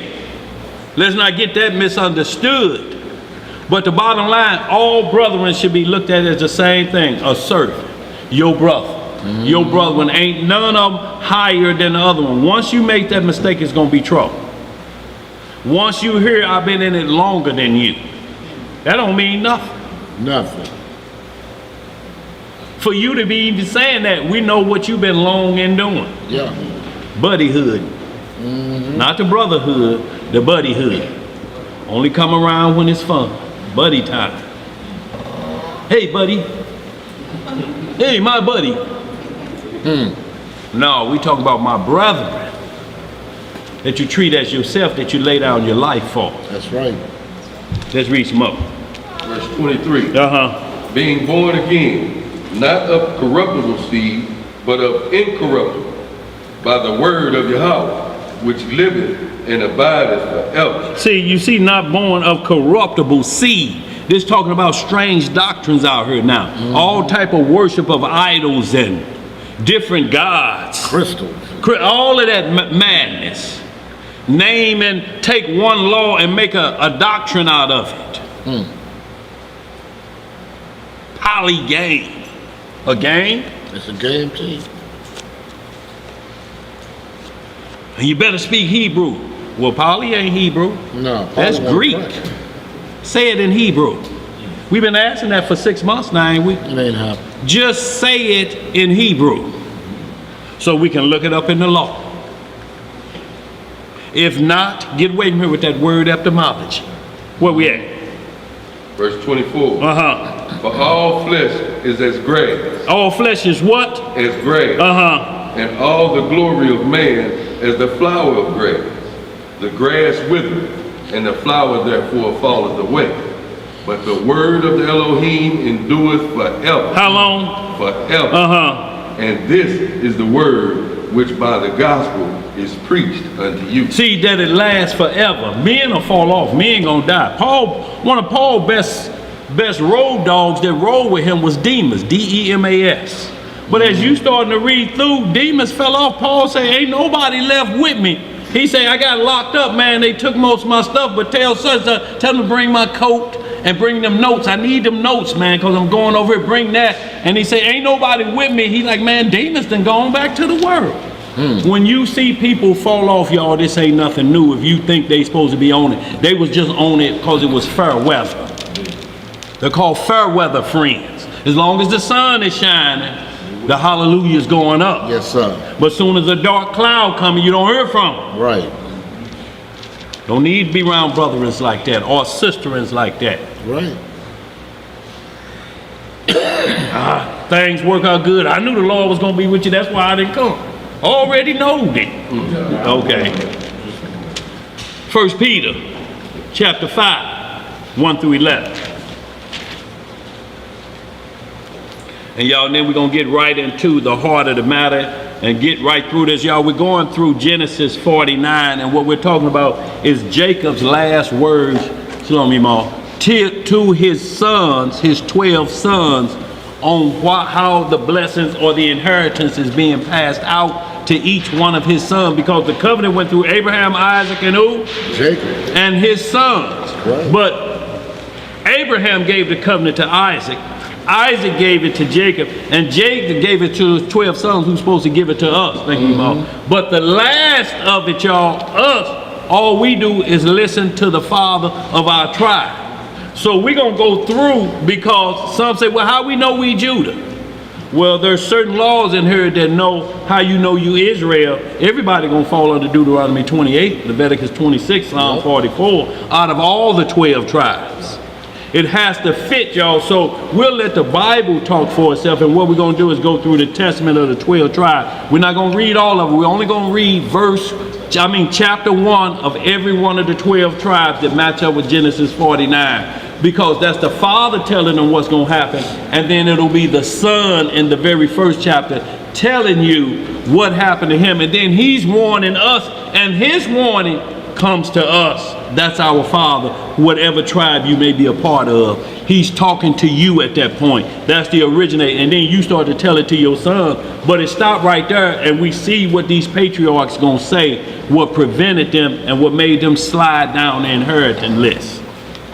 Bad behavior, y'all. It would be nice to have a nice last will and testament with no problems. But we had problems, y'all. Let's read. Where we at? 1 Peter chapter 5, verse 1. Yeah. The elders which are among you I exhort, who am also an elder, and a witness of the sufferings of Christ, and also a partaker of the glory that shall be revealed. Feed the flock of Yahweh, which is among you. Take the oversight thereof. See, feed the flock. He's talking to the elders that are among you. Feed them and take the oversight. What is the oversight, y'all? Pick up the slack. But see, when you get commandments of men and in charge, they'll have you doing everything. It's just like 1 Samuel 8. They're going to make confectionaries out of you. They're going to tithe you to death. They're going to treat you like the slave master. If y'all understand, all of these camps are set up just like slavery in America. It's exactly the same. It's to the letter. I'm not talking about bits and pieces. It's to the letter the same. And they got us enslaved and talking about the white man, no. But your own brother is your servant. Put you out on them hall tables, have you standing out on the street corner like a whore. Spending all that money on feast days and garments. And garment fees, all the outer cup. Yep. To make you look like you belong. That's not an elder who's teaching you with example. That's one who's taking robbery and taking advantage of you, of his respective persons that you have home. Let's read some more. Verse 2 again. Flee the flock of Yahweh, which is among you. Take the oversight thereof, not by constraint. Not by what? By constraint, but willingly, not for filthy lucre, but of a ready mind. But of a what kind of mind? A ready mind. See, y'all, this mind, that's a mind that's girded. Of a ready mind. Go ahead. Neither as being lords over Yahweh's heritage. See, that's whose heritage is that? Yahweh's heritage. Now, how we gonna be Lord over Yahweh's heritage? Right. Go ahead. But being examples to the flock. And when the chief shepherd shall appear, he shall receive a crown of glory that fadeth not away. Ye shall receive a crown of glory that fadeth not away. See, you see, because when the chief shepherd comes, right? Right. That's what it says. So it's telling us, don't be calling yourself no chief shepherd, no high priest, no none of this. He is the chief. And when he come, he'll reward you for what you've been doing. But if you've been talking about, I'm in Christ's place, I'm taking this place till he come back, you're sadly mistaken. Sadly mistaken. Go ahead, where we at? Verse 5. Likewise, ye younger, submit yourselves unto the elder. Yea, all of you be subject one to another. And be clothed with humility. For Yahweh resisteth the proud. That's right. And giveth grace to the humble. And see, it says, submit yourselves to the elders. Does that mean we get to tell you youngsters what to do? Levi, that truck need washing. I want them tires armor just right. That's white. Yehuda, got some grass cutting I needs done. Berkeley. I'm a elder. Trim it up and blow it down. You gonna order it, I'm gonna send them to mine. Boy, look here. Messiah washed the disciples' feet. That's right. What we look like giving orders to your brother. Where we at? Verse 5.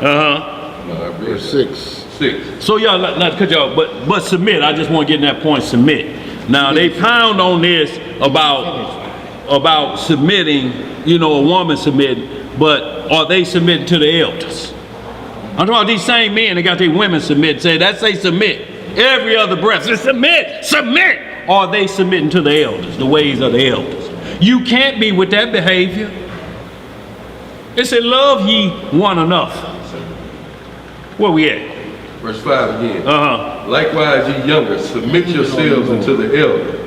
Yea, all of you be subject one to another, and be clothed with humility. Be clothed with what? Humility. For Yahweh resisteth the proud, and giveth grace to the humble. Right. Humble yourselves, therefore, under the mighty hand of Yahweh, that he may exalt you in due time, casting all your cares upon him, for he cares for you. Be sober. Be what? Be sober. Be sober mean not drunk. Right. So y'all, this don't mean you can't drink. Sober mean you're not drunk. This land has a point that they know when you're, what do you call it? Inebriated or intoxicated. It's called 0.08. Yep. And y'all, what they'll do if you don't believe 0.08, if you saying, man, I can go 0.16 and I'm still cool, I can drive a car. No, you just getting by. Yeah. You know, when you went through that light, it just wasn't nothing coming the other way. You just doing a lot of whew. I got it, you know. Yeah. I got it. I got it. He turned the music down. Boy, look, like that's gonna make you think better. Why you turn the music down? That's the reason I can't drive. No, it's that 1843, them 3 shots in a row. It's not the music. Right. What we at? Yeah. Oh, I know. Yeah, go ahead. Ride responsibly. No, they ain't. Go ahead. Verse 8, be sober, be vigilant, because your adversary the devil, as a roaring lion, walketh about, seeking whom he may devour. And let me say this, y'all, because he's seeking to devour you in your sleep. If you don't be sober and you drink too much and you pass out, you're uncovered in your sleep, and he gonna come to you. And being inebriated woke is the same thing unconscious. It's gonna be the same problems as being conscious, and that's when the devil attacks, because you don't have any help then. But who to call on? That's why your prayer should be morning, noon, and evening. Yeah. And understanding morning, when does the day start? The day starts. The day starts at night, so you have to pray before you go to sleep. The morning and the evening were the first day, so night starts first. The 12 hours of the night are the morning hours of the night, and then you go into the daylight hours. That's why I say the evening and the morning, right before sundown, before it shifts into another day. That's called the evening prayer. You have to pray before the sun sets. If you don't, you're going to go to sleep with that hate on your heart. If you don't pray it off before the sun sets, and that's what the devil wants. He's like, oh, cool. I'm gonna bring you 10 ways how to kill that individual just made you mad that you just had to hang up on. Right. I'm gonna bring you 10 ways, and you be thinking, and then you be thinking to yourself, I hope a car hit him and kill him. Damn, do I want it to be that bad? Hell, I did say I'm the godfather of his children. I have to take care of them children. No, Lord, don't do that. Let me see. Let him get cancer and have insurance for his children. No. And see, the devil just keep running them thoughts about your mind until you just say, Lord, have mercy on my wicked self. What you got over there, too, Bob? Any line that says another question wants to know, what about the spirits and strong drink? Does that mean we shouldn't have anything stronger than wine? And why do they call it spirits anyway? Well, because it'll take you to a different realm. It opens up the pineal gland. So that's what they call it, wine and spirits. But it don't matter what it will that do that. It didn't say you can't even drink strong drink. It never said that. What it said is you just cannot be intoxicated. It says kings and stuff are not to be able to. It say drink a little wine for thine infirmity's sake. You know, hard liquor, that means you just gonna reach that point quicker. Right. Look, if 5:18 said be not drunk with wine, which is excess. look, Hennessy is wine. It's called fermented wine. It's just lasting longer. Look, I got frostbite holding one drink before. That means I'm sipping and I know my limit. I'm like, wait a minute, but then I can't let valueness of the wine test me. Wait a minute, one and I want to put it back on the bar. I'm losing it. I'm not a man anymore. Give me another double shot of that. You gonna crash tonight, baby. Look here. Now you praying to the porcelain god. Just looking for a cool spot on it.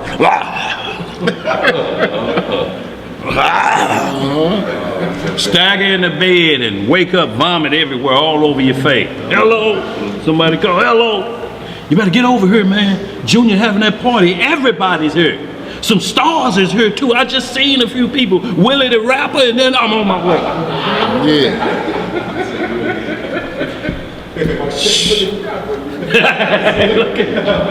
You right back out the door, right back into it, cause it's free. Y'all, that's what the devil do. He offer freebies. Don't you understand what TGIF is for? Thank God it's Friday. That's the beginning of the Sabbath, and it starts you off with 2 of whatever drinks you want for the price of 1 for 1 hour. You know what that means? The happy hour gonna be the sad hour, because if you start pumping them drinks into you because you said 15 more minutes, give me 2 more of them. So you start off the Sabbath in trouble, being helped to the cause. And of course, we got the other question. What about weed, Hebrew? Well, the script say every herb, Every green herb. bearing seed. bearing seed. Now, Genesis 1:29 and 30. what I it just say? been by there a couple times. Well, look, That's what they told me. look. Before we answer that, it's like we ask the Messiah do it. Answer mandrakes for us first, and then we'll answer that. Answer that for me in Genesis 30, and how it's in Songs of Solomon 4, and it's legal. And then I want you to read the properties that's involved with mandrakes, the deadly properties that's involved with mandrakes that's legal in the Bible. And when you study that, then come back and ask us the question again. But right now, what we're going to tell you is Genesis 1:29, and what we're going to tell you is the law of the land. Yeah. What is the law of the land about here? But you know what now? Now it's legal now because they've medicinal marijuana, and it's legal recreationally in some states. But we're not talking about you done made up a card and put your name on it. Right. You got to have a certificate or whatever they say that guarantees you need this medicinal for your knee that's hurt. Right. Or You need a card. yeah, you can get them. See, the police gonna be looking for that, or you stay along the lines of what the law say. You cannot be in possession of more than 2 28 grams grams. while you're driving in a car. If you got 29, you getting a fine and going to jail. I heard. If you ride with an open bottle of liquor in your car, it's the same thing. You cannot do it, can you? Because they don't know how much you done sipped out of that. Right. You can't have an open beer in your car because it's legal, right? I don't even ride with an open bottle in the back on the floor from another. You know what I mean? Boy, you can't, because they gonna want it. You opening the door for testing at that point and walking the straight and narrow. Yeah. Now your big toe hurting because you done kicked the coffee table earlier that day. You can't walk a straight line. Next thing you know, you in cuffs. Right. Gone till they realize you ain't had nothing to drink. Now we'll look at your toe when we get you down to the station. Right. But time is money, ain't it? Yeah. So y'all, it says keep the laws of the land. Yeah. Now look, these same groups that's hollering at ain't got no problem with having one marriage certificate and got 5 wives. Yeah. Huh? Why don't they just pack it up and go to Utah where they say it's legal there? If it's about that, that's what a gang should be, shouldn't it? Y'all representing out in Utah, throwing up the foes, y'all out here in Utah where it's legal. And Yafayah says, ask Brother Daniel, is it okay to drink beer or wine on the Shabbat and don't be drunk? I say yes. Look, I'll drink to that. the script say, be sober. Yo, we Right. don't have to go into all of the things. What is sober means not drunk, right? Right.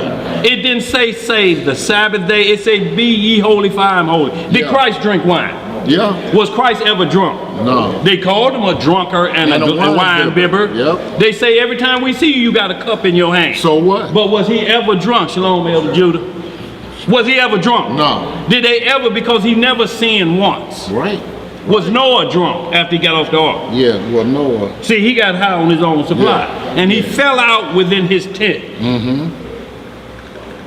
See, so y'all, this is what we want to understand. The law is specific. It says what it says.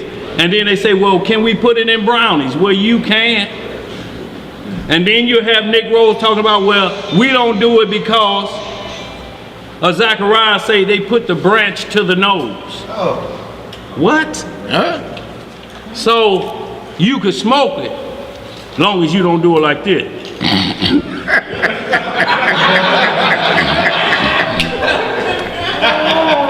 I'm about to say, no, good on that one.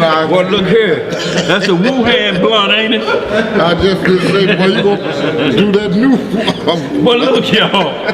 The scriptures they even go to try to prove it, because they saying it was never done that way. But notice the same groups who holler this, y'all say that the Indians are our brother, but you don't hear one word chastising them about the peace pipe. And that's full of peyote. That's mind altering. And another thing, when we talk about safety, there is not one, and don't y'all think I'm promoting anything for anybody, because I'm not going to put a stumbling block before anybody. There's not one recorded death on planet Earth for marijuana use. Not one. I'm talking about recorded. Out of everything that's on Earth. But guess what's leading in deaths in America? Alcohol. Drinking. It's the #1 killer. What else does it destroy? Livers, everything else. But this is a herb for healing. Now, if that herb does too much, it's just like taking too much medicine. You can't drink too much tea. You can't drink overdo anything. Do you know you can't drink too much water? It's called water intoxication. It flushes all of your potassium out if you just keep drinking water and don't put nothing back behind it. No nothing that restores those electrolytes. It flushes it all out. So now with no potassium in your system, it makes you cramp up. What is the heart? Muscle. A muscle. Now you want a Charlie horse in that? And that's from drinking water. So there's a limit to everything with the Most High. Y'all, we're not promoting any bad behavior. We tell you to follow the laws in your lane, wherever you may dwell at. If they tell you that, you can't do it. No, you can't go to the police station. Brother Daniel said it. It's a class from last Saturday. Right. Here it is on YouTube. He said I can have 28 grams. Yeah, okay. Right. I don't know where you live. Right. That wasn't for Kinlock. Right. Let's speed up. We got more questions, y'all. I want to get on roll through these Genesis 49. Go ahead. Yo, but the law is specific. Don't add or take away from it. It's what it is. It says these are seed-bearing earth. Get mandrakes for me, y'all, whoever asking them questions, and then bring that back. And I want you to look at the qualities of what it does. Sophoric, cathartic, dulls the awareness. And then I want you to look up the same thing for the seed-bearing earth. Y'all, and under no circumstances are we telling you to go out and do this, and Daniel say it's legal for you to do it. We'll never put you in harm's way. No. Never, ever. It's a responsible thing, just like when you get off of work, you come home and have a beer. Right. But you're getting off of work. You just laying around with that up in the air like that all day. That means ain't gonna be no cereal left. Ain't gonna be no juice left. No Pop-Tarts. It ain't gonna be no trash taken out. And you ain't gonna remember what you're supposed to do because it dulls the what do you call it? The memory. It's the short-term memory. There you go. You can't remember what happened 2 minutes ago. Man, what was I supposed to do? Shit, I don't know. What? Let's think back. Okay, Right. we was talking about Earl got them 20s. And then you have to go back that far. That means you're too far indulged. It's too much of anything, y'all. So with that, y'all, we're going to continue to move on. Hope they got some understanding. But give me mandrake, y'all. I want y'all to look up the qualities of it. And y'all see what the root of a mandrake will do to you. And it's a seed-bearing herb. But just check out the root of mandrake. That's all I'm going to say. Did you have something, Tobias, you wanted? No, I was just gonna read that Shabbat 31, hitting the alcohol. Yeah. Well, that ain't the issue. You know, some are just because there's groups out there now that's only allowed to drink. You know why? Because those camps only allow them to do it. Right. They're not going to allow you to spend $20 3 times in one day. See, what they do is they tell you y'all put in together after y'all sell all this oil table and give us most of the money. What y'all got left, y'all put in. Well, if you ain't got number $10 between you and you got to go home, and you got to get stuff, you will be on cheap liquor. Every one of these camp members is on cheap liquor. Country club. Country club, R&R, Tomcat piss with lime. Oh, boy.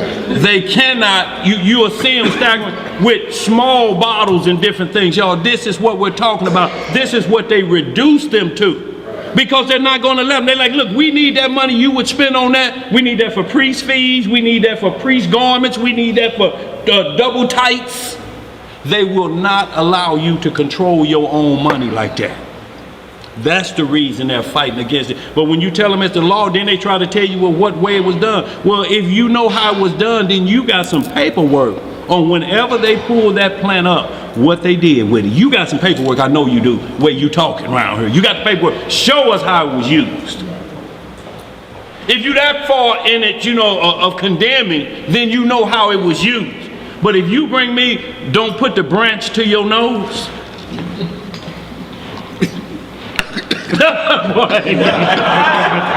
That's crazy, that boy. That let you know they reaching, boy. Yeah. Woo. Let's read some more, y'all. Let's get this done. I got about a good hour. You done with that, bro? Oh, 10 and 11. Yeah. Verse 10.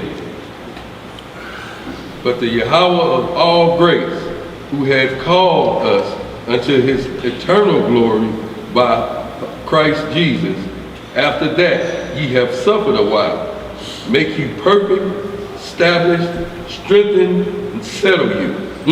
To him be glory and dominion forever and ever. Amen. Oh yeah, we can hold that. Y'all, so what we wanted to do was get established what it meant about girding the loins of your mind. See, you can go into every situation already checking yourself before you walk through the door.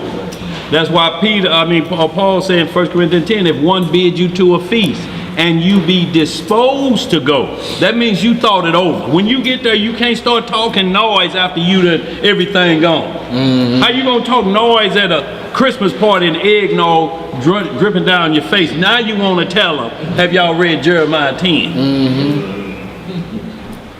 Nope. If you walk through them doors, you salute that house like anything else. If the opportunity come up for it to be expressed, then you do. But other than that, you don't go. That's what the scriptures say. If an unbeliever bid you to a feast, the only other reason you could be there is to be breaking off some word or something like that. Somebody invited you and they know who you are. So the diet is going to be clean. You don't wait until after the gift exchange. Oh boy, then you wanna. Now you clowning. Now you clowning. Boy. Going out the door, snatching down mistletoe and abominations. Told y'all about this. It smelling like hog. Where my bonus check? Boy. Where we at, y'all? We'll get right to it. Genesis 49, y'all. And why we want to do this, y'all, is because of misunderstanding of who we are, y'all. We scattered among the nations. Y'all, Ishmael ben Israel sent me a video clip. I'm gonna have Tobias put it up before we get out here, y'all. This breaks down so much of how we were carried away captive to the different people, and we were named after them, like we're called Afro-Americans, and we're called Black Hispaniola. All these are our captors are naming us. That's all it is. We're not the owners of those nations or part of it. We just were put into captivity under their rule. But nowhere in these Genesis will you ever see that a tribe of Israel has its own nation that he's going to be gathered from. Why would you be gathered from a nation that you controlling over here to go back to Jerusalem? Don't make sense, y'all. You understand what I'm saying? But we are scattered amongst these nations. But when we found out just recently that the Indians had us as slaves for 200 plus years, when they got drove off the reservation, they didn't want to give us up. They're like, no, not the way they pick cotton. And I know they was bribing us with that peace pipe.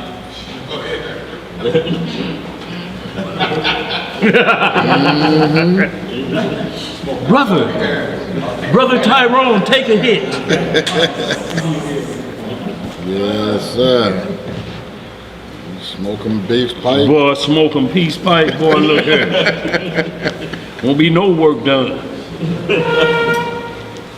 Genesis 49, y'all, and why we want to go into this is this was the last day prophecy to the 12 tribes, y'all. So we have to pay attention to what's being taught to us by our Father of what mistake caused them to lose inheritance, y'all. And that's what we don't want to lose, is the inheritance of our Father giving us to, because Messiah's going to weigh that out. He's going to be like, you did just like your daddy did. That's what Ezekiel 18 about. But if a son doeth not what his father do, shouldn't that be counted as righteousness? So y'all, that's what we want to be. We want to see if we're of any of these tribes, what our Father told us to do. And we're only going to read, we're going into the testament of the 12 tribes, but we're only going to read chapter 1 of each son as we go through Genesis 49, dealing with Jacob, talking about each son. We're only going to deal with one chapter because the brother starts off telling you where his fault lies. That's how you start off on your deathbed confession. You don't start off good and then you heaving into the last breath. And then, y'all, I did something I wasn't supposed to. Forgive me. What? Wake up, Daddy. What was you about to say? No, you start off confessing so that your children understand. You confess to the Lord even up until your dying breath, asking for repentance and forgiveness. Well, I say ask for forgiveness through repentance, I should say. Lord, I won't do it no more. I won't. And at this point, whatever the bad behavior is, you just at that point, you can only say, I'll repent from ever taking your name in vain. I understand what I'm about to face. I could die here. I'm just going to keep on hollering out your name. Forgive me for all the transgressions before this. That's all you left with. Go ahead, where we at? Genesis 49 and 1. Reading in the book of Genesis, chapter 49, start our reading in verse 1. Jacob's last will and testament to his son. Go ahead. All right, family, let's get some understanding. And Jacob called unto his sons and said, gather yourselves together, that I may tell you that which shall befall you in the last days. Gather yourselves together and hear, ye sons of Jacob. Ye sons of who? Ye sons of Jacob. And hearken unto Israel your father. Right. Reuben, thou art my firstborn, my might, and the beginning of my strength, the excellency of dignity, and the excellency of power. You see what Reuben had? You gone? Okay. Shabbat shalom, Imam. So Reuben, y'all, he told us his father explained to him what he was to him. His power, his strength, his exit. You're my firstborn. Right. What else it say? Verse 4. Unstable as water. Unstable as what? As water. Thou shalt not excel. See, unstable as water. Now, them camps told a young brother, had him out in the street corner. They said, Reuben, thou unstable as water. That means like, you know, Floyd Mayweather can go from 0 to 100. No.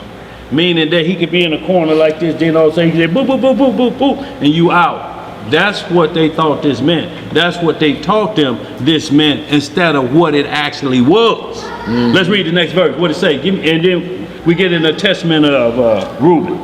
Unstable as water. Right. Thou shalt not excel. Thou shalt not what? Excel. Because thou wentest up to thy father's bed. What did thou do? Wentest up to thy father's bed. You good, Emo? You need to talk to me? Are you good? Okay, all right. All right, be careful. Go ahead. Okay, all right. Shalom, Imam. Shalom, Imam. Go ahead. Then defiledest thou it. What did he defiled his father's bed? Go ahead. He went up to my couch. He went up to his couch. And you can read 1 Chronicles 5, 1 Corinthians 5, the law, Leviticus 18, Leviticus 20, Deuteronomy 27:20, Habakkuk 2:15. All of those laws pertain to what Reuben did. Every one of them. And it's called uncovering your father's nakedness. And when you read the story of Bilhah in the book of Jubilees and Jasher, he got her drunk. He watched and peeped and saw his little brother's mother bathing in a covered place, and he was peeping and hiding. When you get into the book of Jasher, Reuben, you see in this testament of Reuben said he was so ate up he could not be beside himself. And you know the reason he gave for it?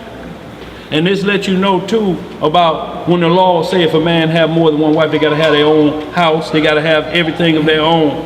Reuben got mad because when Leah and Rachel died, he pitched his tent in Bilhah's tent instead of, Rachel had died. He pitched his tent in Bilhah's tent instead of Leah. Leah was his mama. He was the firstborn of Leah. So he's mad at his dad. But yet you go into your little brother's mama? What if you get your little brother's mama pregnant? What do the son call you? Uncle Daddy? Uncle Daddy. Uncle Daddy. It routes confusion. What else you reading there? Is that finished for Reuben? Well, yeah, we at verse 5. Okay. Yeah. Okay, so hold this, y'all. Give me a testament of Reuben. We're going in the pocket. Are you able to get that up on 2x? Or up on the board, however we got to get it. We're going to the testament of the 12 patriarchs. Now, Reuben is going to explain to us to see if his father is tripping on his last will and testament. Y'all, we're only going to read one chapter of each brother. Y'all read all the chapters, and they're going to get into it. But Reuben is going to explain what happened and why he did what he did. But like I say, y'all get Leviticus 20:11, Leviticus 18:18, I believe, but all throughout there. If a man shall not approach to his father's brothers, I'll say a man should not uncover his father's brother's nakedness. Who is your father's brother? What is his title?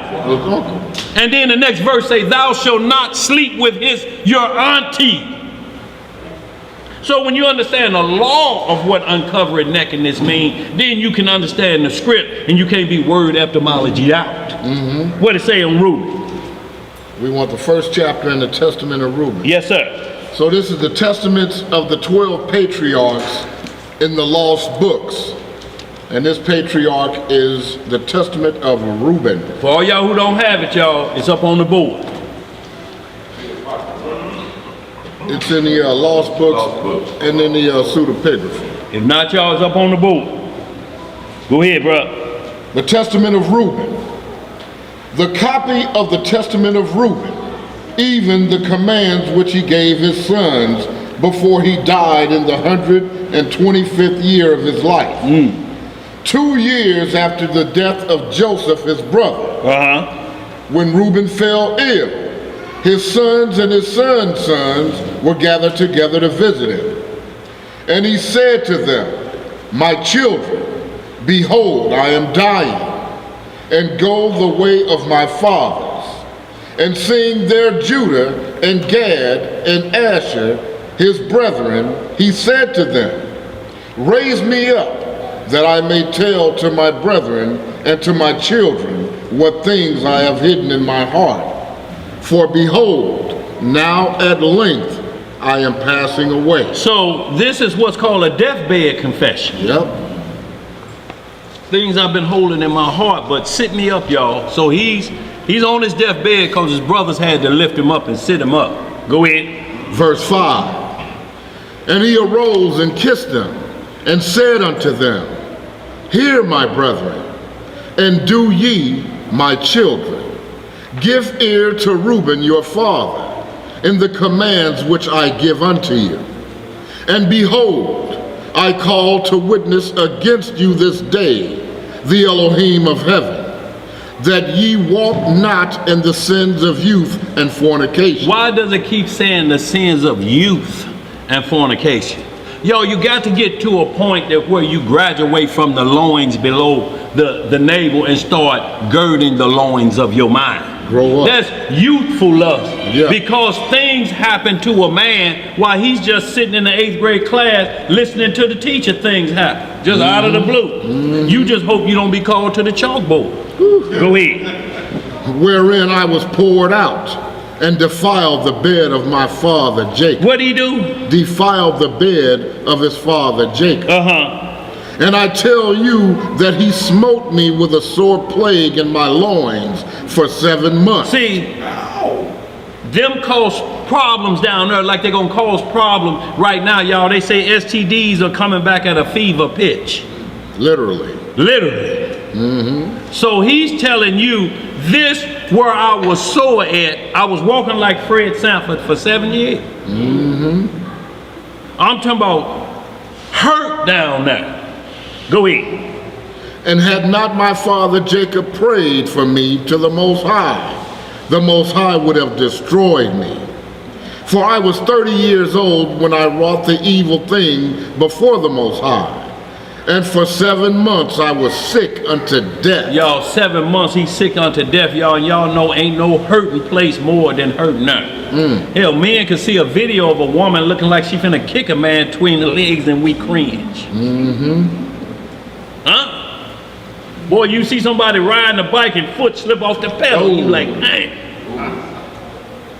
And you imagine he was like this for 7 months? Wide leg walking. Go ahead. Verse 9. And after this I repented with set purpose of my soul for 7 years before the Most High. See, 7 years he repented of that crime, meaning he didn't never go that way again. It's not found on record that Reuben ever went back to that behavior ever again, because he told the Lord, 7 years, I don't even want to see a woman. For 7 years, I don't even care about 7. No, I'm through with that for now. Right. Go ahead. Verse 10. And wine and strong drink I drank not. Wine and what? Strong drink. See, there it again. See, he just said, I didn't drink them because of my crime, but they there. Right. Wine and strong drink. What you think strong drink is? Spirit. That's fermented alcohol. That's where it's been sitting up a little bit. You just savor that. Little Raymond Martin. Look, and you will know who you dealing with. If you have some Hennessy privilege sitting out and somebody just fill their cup up with it, they don't drink that. Right. You don't fill your cup up with that. Right. Matter of fact, you shouldn't even You put a shot in there. Yeah. Or 2. But when you fill it up in a red cup, you don't drink Hennessy. And you want it straight. Right, straight. You drink whatever's there. You would drink drinks left on the table as long as there ain't a cigarette butt in it. Where we at, bro? Verse 10 again. And wine and strong drink I drank not, and flesh entered not into my mouth, and I ate no pleasant food, but I mourned over my sin, for it was great, such as had not been in Israel. Such as has not been what? In Israel. And now hear me, my children, what things I saw concerning the 7 spirits of deceit, when I repented. See, this is what he saw when he repented of the evil, when he turned away from it. Now you can see what was attacking you and the young men in their youth. Right. He telling you I was 30 years old.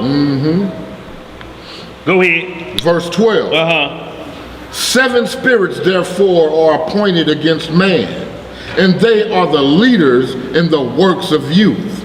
And 7 other spirits are given to him at his creation, that through them should be done every work of man. The first is the spirit of life, with which the constitution of man is created. The second is the sense of sight, with which arises desire. The third is the sense of hearing, with which cometh teaching. Right. The fourth is the sense of smell, with which taste are given to draw air and breathe. The fifth is the power of speech, with which cometh knowledge. The sixth is the sense of taste, with which cometh the eating of meats and drinks, and by it strength is produced. For in food is the foundation of strength. The seventh is the power of procreation and sexual intercourse, with which through love of pleasure sins enter in. See, the love of pleasure allows sin to enter in. When you start telling a woman what you do so that sins may enter in. You think that's, fascinating or it's words of comfort or joy or of a husbandman when you telling her how you slurp on her bath water and that sets her on fire? Do you know what's left in bath water? Oh no. Look, that ring around the tub got a lot of things in it. Let's read some more. Go ahead, bro. Verse 21. What it say? Wherefore it is the last in order of creation, and the first in that of youth, because it is filled with ignorance, and leadeth the youth as a blind man to a pit, and as a beast to a precipice. Besides all these, there is an eighth spirit of sleep, with which is brought about the trance of nature and the image of death. See, you get all of that in your sleep. Right. See, this is that spirit that teaches you what happened, because you can die in your sleep. You know, and this is what we want. Tomorrow, when you're saying tomorrow ain't promised to you, you're technically saying you may die in your sleep tonight. Go ahead. Verse 23. With these spirits are mingled the spirits of error. First, the spirit of fornication is seated in the nature and in the senses. The second, the spirit of insatiableness in the belly. Just can't get enough. Right. Keep opening that refrigerator up. Long guy. Same thing in there when you open it up 5 minutes ago. The same thing is in there. Yep. Go ahead, but like Levi Raphael say, boy, you'll let a shovel dig your grave. I mean a spoon, I should say, dig your grave. Go ahead. 26. The third, the spirit of fighting in the liver and gall. The fourth is the spirit of obsequiousness. Well, you know what it is. Obsequiousness. Yeah, obsequiousness. Yeah. And economy, that through officious attention one may be fair in seeming. The fifth is the spirit of pride, that one may be boastful and arrogant. The sixth is the spirit of lying. What is that spirit of? The spirit of lying. In perdition and jealousy, to practice deceits and concealments from kindreds and friends. The seventh is the spirit of injustice, with which are thefts and acts of rapacity, that a man may fulfill and desire the desire of his heart. For injustice worketh together with the other spirits by the taking of gifts. And with all these, the spirit of sleep is joined, which is that of error and fantasy. And fantasy, because you think it ain't real what's going on in your dream. That wasn't real. Law breaking is real in your dreams. If you rob a bank in your dreams, you might as well have been robbed. What the Messiah say? If you think to lust on a woman, what he say? You done what? Yeah, you committed the crime already. Already. How you look at a woman just standing in line, waiting to pick up an order at the post office, and already you done throw the rag in the sink. Yeah. You done undressed and had your way with her. That quick. And you just at the post office. Right. That's the first thing you do. You ain't thought about no wedding, and when I get her home, I'm gonna talk to her when we leave out of here. I'm gonna tell my mom about her and my grandmama. I'm gonna invite her over. No, you already finished and done. Yeah. Go ahead, bro. Verse 32. What it say? And so perisheth every young man, darkening his mind from the truth, and not understanding the law of Yah. Not understanding the what? The law of Yah. Nor obeying the admonitions of his fathers, and befell me as befell me also in my youth. See, so he's admonishing the youth. He's telling them, look, y'all, I wouldn't be telling y'all that if it didn't happen to me. I'm trying to make sure y'all don't bump y'all head. Do you have to go through what I went through for you to understand it? Go ahead. Verse 33. And now, my children, love the truth. Do what? Love the truth, and it will preserve you. Hear ye the words of Reuben, your father. Pay no heed to the face of a woman. See, it's not telling you, don't look at a woman. Every time a woman comes down, you do like that. Right. I don't know. I ain't supposed to pay no heed to you. You got a picture or something I can see? Okay, that's good enough. No, it don't mean that. Yo, it don't mean that. What it mean is just don't, every time you see, you shoot out the lip. Every time you see a woman, shoot out the lip. When you hear the script say shoot out the lip. Woo, dog. You shoot out the lip. Right. Go ahead, bro. Verse 35. What it say? Nor associate with another man's wife. How you gonna give counsel to any man's wife? It's not in the scripture. Let no man cut asunder. You can't have counsel with another man and his wife unless there's a problem with somebody finna get killed. There's a third party intervention here that you're counseling to stop. Well, look, you gonna go to jail, she gonna be dead, and he may be, no, this what's gonna happen if you do that. That's the only counseling. If death is finna be on the table, somebody finna get killed. But counsel, somebody, what are you gonna tell them? Now see that, sister, there you go. There you go. See, that's why the man don't want, that's why he come home late and sometimes 2 or 3 days later. See, that's it. No, you, all that'll do is then, if he does something wrong, I'll just call the leader and tell him what you're doing. And now you got a battle, and then everybody hates the leader at that point. Right. F that leader. He don't pay no bills here. Right. I'll tell him what you said when we get to class. But if you don't put yourself in that position, or somebody call you telling you about what's happening, now that don't mean we can't tell a brother, you know, he may be having problems, or once he say, man, I'm thinking about killing everybody in the house, and then the dog, you like, brother, so you want to go to the lake of fire? See, that's the only thing you could ask him. Man, I'm telling you, I'm like, bro, look, I don't want to hear nothing about what's going on that side of your flesh. If it keeps happening the rest of today, and if it happens tomorrow, what are you going to do? That's the only advice we can ask, and we're asking, what are you going to do? If she don't stop tomorrow, look, you already hit her with a stomach blow.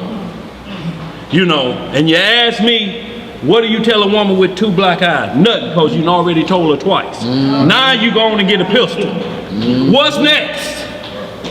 If she take a pistol upside the head, what's next? Well, I saw Ike Turner use a boot.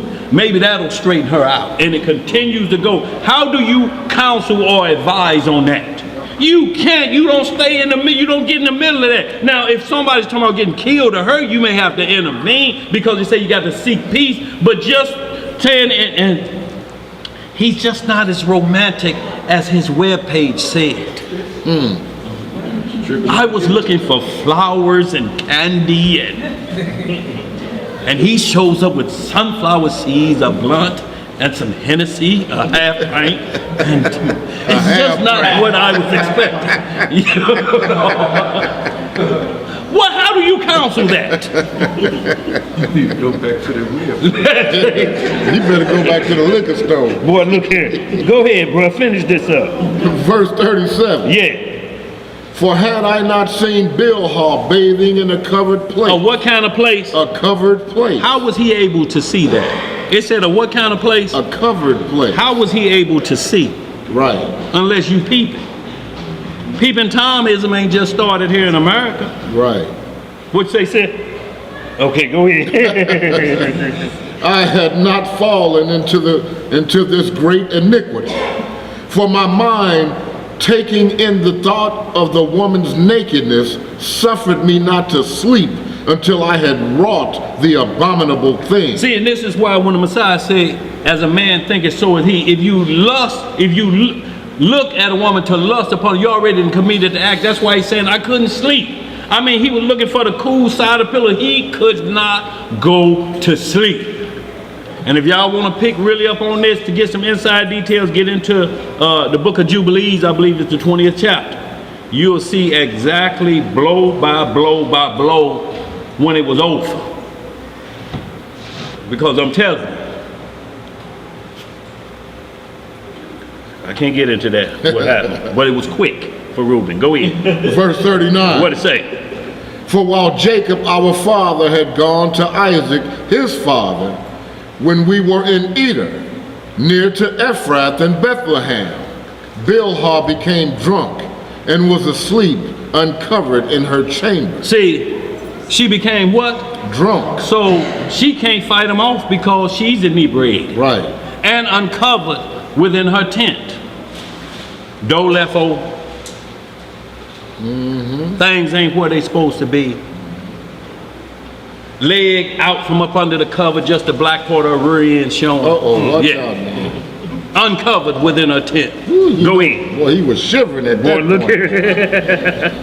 Verse 40. What it say? Having therefore gone in and beheld her nakedness, I wrought the impiety without her perceiving. Without her what? Without her perceiving it, and leaving her asleep, I departed. Well, wait a minute, she never. Look, Right, she was like, look. What you're saying is he said without her perceiving it. She woke up, but he just was about his business going. There's always a part 2 to the story. That's why I'm saying when you get into Jubilees chapter 20, we just don't have the time to go for in the book of Jasher tell you what exactly what happened. Because when she kind of came to out of her sleep, she like, who is that? And then he tried to break, and she grabbed his garment, and he fled throughout the door. This is what he's saying, though. I just did it quick, and I thought I was going to do it. But she knew who it was. But see, because an angel went and told Jacob, he didn't confess to nothing. Jacob came and told me like, boy, you a low down, boy, you a MF. That's a curse word.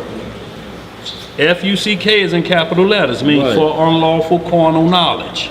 Knowledge meaning sexual intercourse. Unlawful carnal intercourse. A mother for unlawful carnal intercourse. That's where the curse word comes from. Curse be the man that uncover his father's nakedness. So it's a curse word. You black mother, y'all, and we take that as a badge of honor. Or get it printed on the shirt. I'm a bad. Do you know where that came from? The order. So you are bad. You would take your father's woman, and you don't know what you got on your shirt. right. See, let no evil communication come out of your mouth except it be for edifying. This is the only reason we're talking about mother. So it's for edifying. So you don't think you a bad mother. I'm a black mother. You's a ugly mother. We understand it now because of correct communication. We've been edified on where the word come from. That's the only time you can let corrupt communication come out of your mouth. You can't just cuss the script. Man, then we're going to turn to some GD revelations. And when I hit you with that MF Paul letters, you're going to be through. That ain't the edification it's talking about. It's like if you bring up stuff about the Masons, and this is a key word where you're going to hear them say, Solomon is a black man. And if we tie your rope around my neck and cut my throat with it, that's evil communication that you're relaying to your brother. Stay away from oaths like this. You're not saying practice those oaths, so you let that evil communication come out for edification. Stay away from that evil stuff.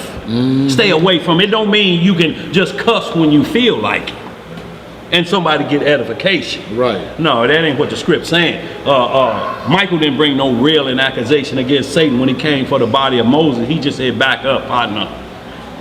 Don't want a repeat of that war in heaven. Back up. He didn't have to get back, you goat foot, you horn head, you ugly mother. He didn't have to do none of that. He just said, back up, play. Hold up, swole up. I'm coming from Moses' body. Back up. It was simple as that. Go ahead, bro. What else to say? Verse 41. And forthwith an angel of Yah revealed to my father concerning my impiety.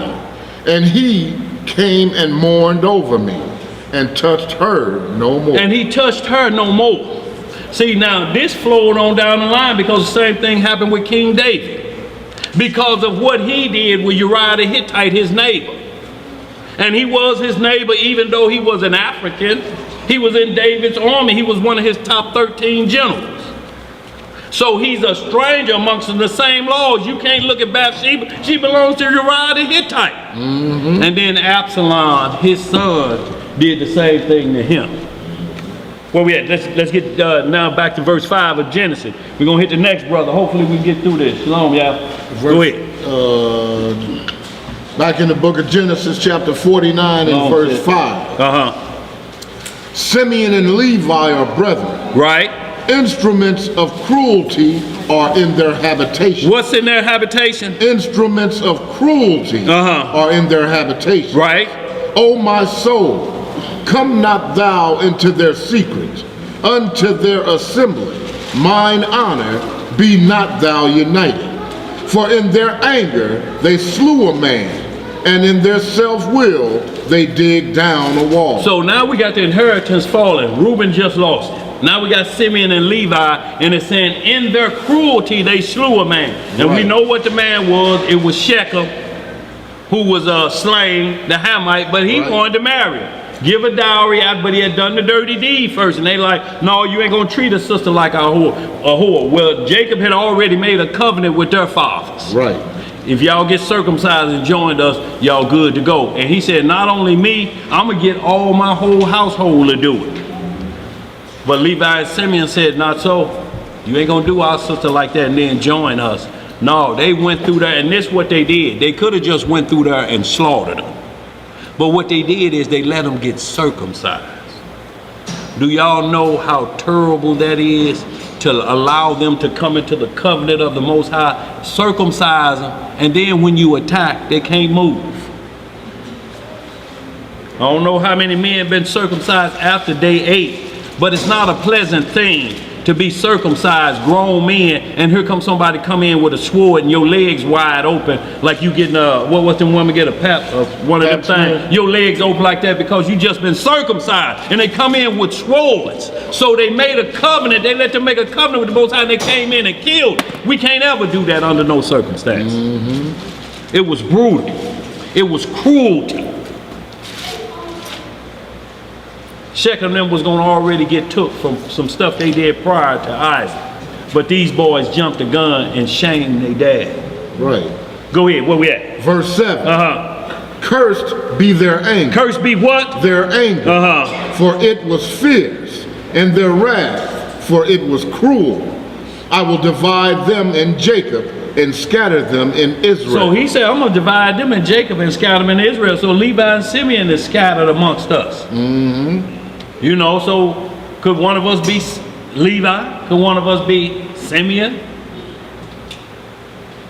Here, scattered amongst Israel, Judah.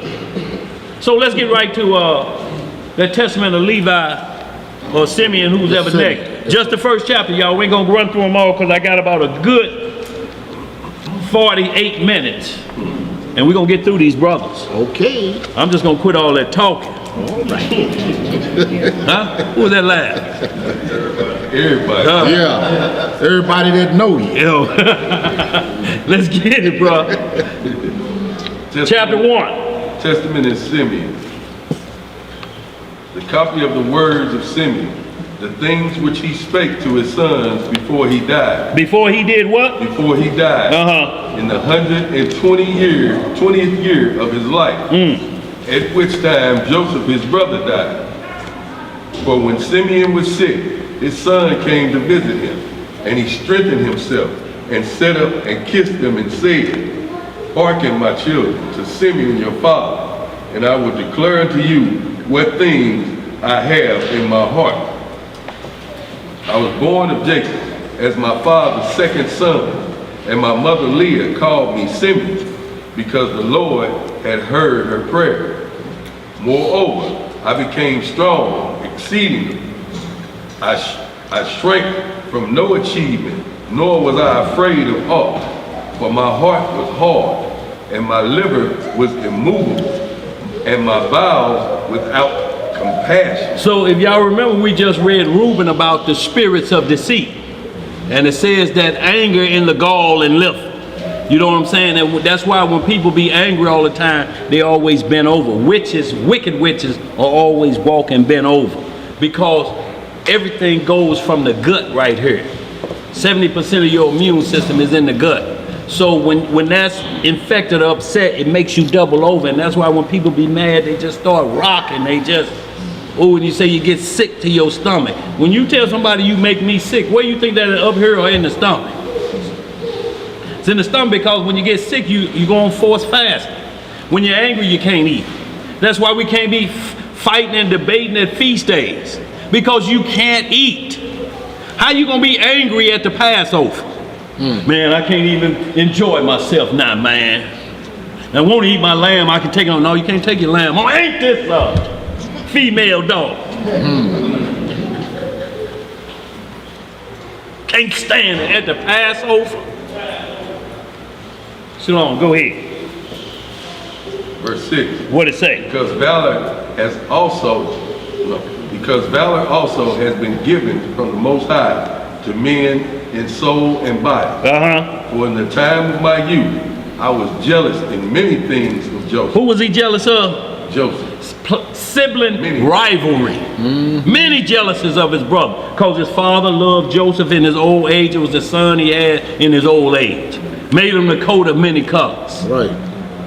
He like, man, he way down the line, man. Daddy loved him like that. Sibling rivalry and jealousy. Go ahead, bro. Because my father loved him beyond all. And I set my mind against him to destroy him, because the prince of deceit sent forth the spirit of jealousy and blinded my mind. What did he do? Sent forth the spirit of jealousy and blinded my mind. So that I regard him not as a brother, nor did I spare even Jacob my father. Do y'all understand what they're saying? He said, I ain't even think that's my baby brother, let alone my father's baby son. I regarded the spirit of deceit was so hard on me, because look, this would happen in your prayer. Remember, Joseph was having a dream. Y'all gonna bow to me. The devil bringing his dream. How dare little brother talk all that noise? If I was you, I'd get with my other brothers and throw him in a ditch and kill him and put that coat of many colors in some blood and tell your daddy he dead. What that's gonna do to your daddy? You're gonna destroy him. Go ahead.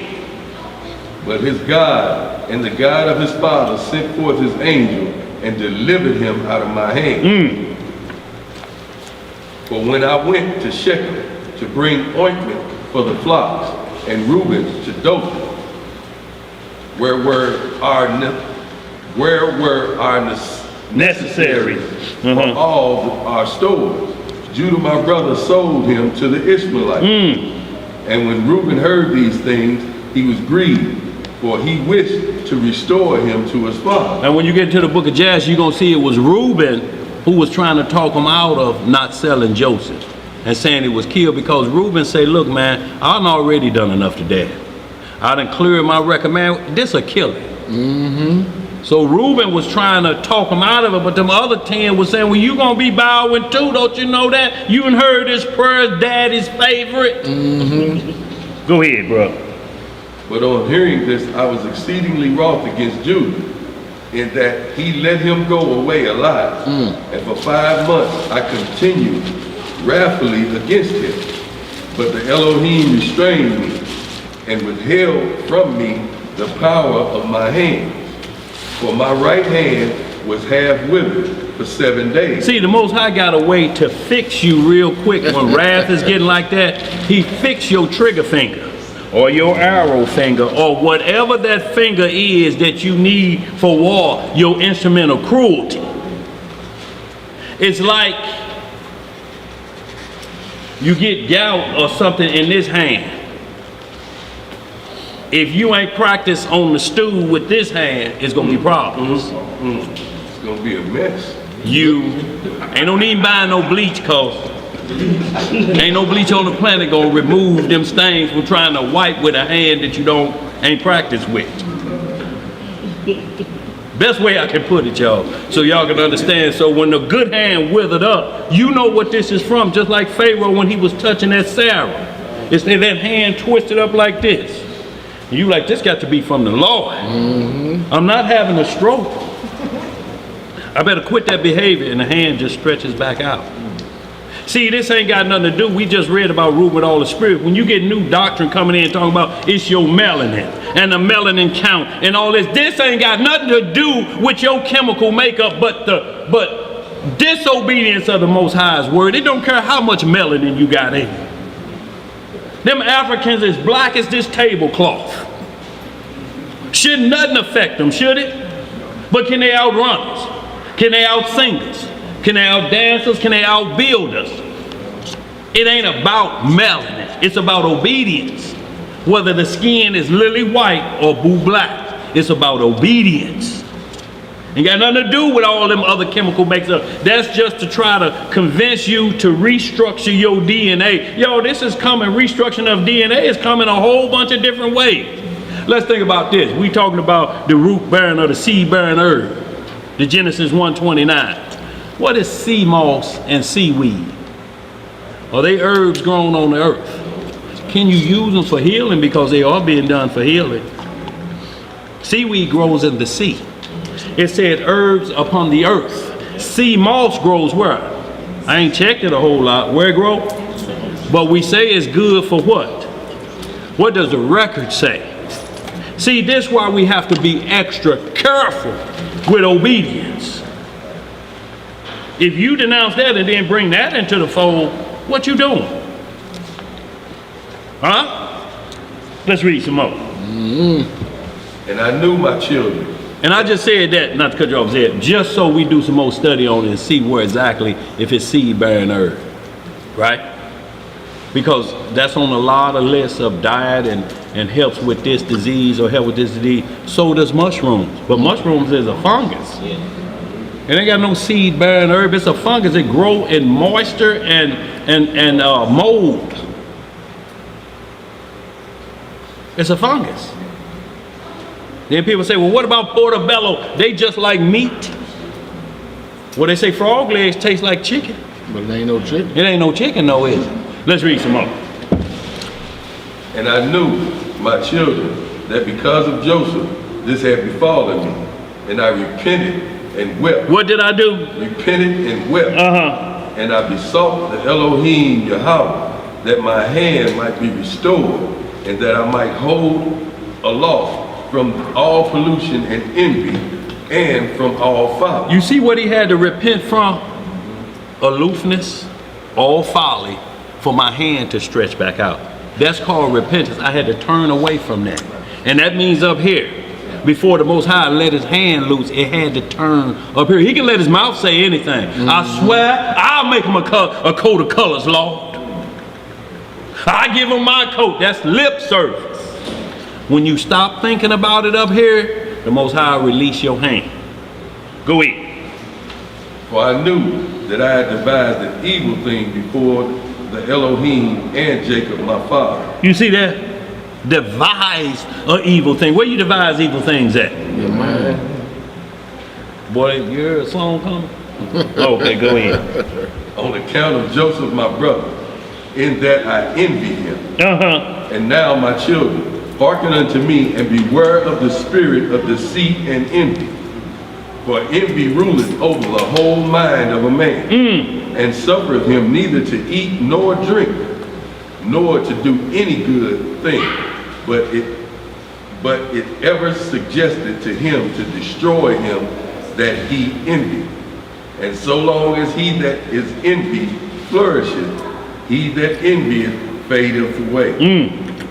2 years therefore I afflicted my soul with fasting in the fear of the Elohim, and I learned that deliverance from envy cometh from the fear of Yahweh. See, that's what he learned. You want to break envy?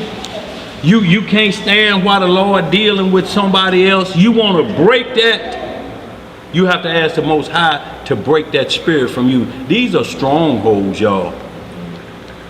You know, and envy is a spirit in you. It'll smile in your face. It's like that Ty Serve song, two-faced, but with one mouth. It smiles the same way. Both faces smile, but one of them faces, I can't stand. Hey, man, what's up? I can't stand your ass. Man, that's a nice car. I hope you can't make that payment. I hope they fire your ass. Woo, boy, you got them sitting on them 12. You got that Panasonic stereo in there. I hope it give you death and you can't hear nothing. Can't hear a fire truck coming behind. I hope you black. Go ahead, bro. For if a man flee to the Lord, the evil spirit runneth away from him, and his mind is light. See, the evil spirit fleeth. Y'all hold it back down there, short leggers. Go ahead.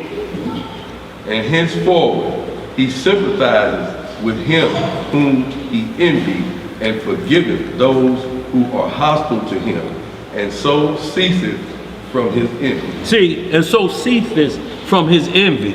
Y'all, look, these things are by these forefathers that told you what made them lose their blessing and inheritance. They don't want you to lose yours.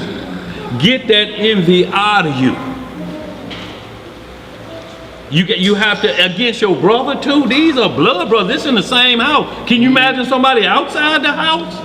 Let's run this third one, y'all. We're gonna get on through this. We may not read all of the rest of them because we got about a half hour. So we back in Genesis, y'all. We're going through each brother. We got to get Levi. We gotta get Levi. Okay, Yeah. okay. Okay, bro. Yeah, Simeon and Levi were together.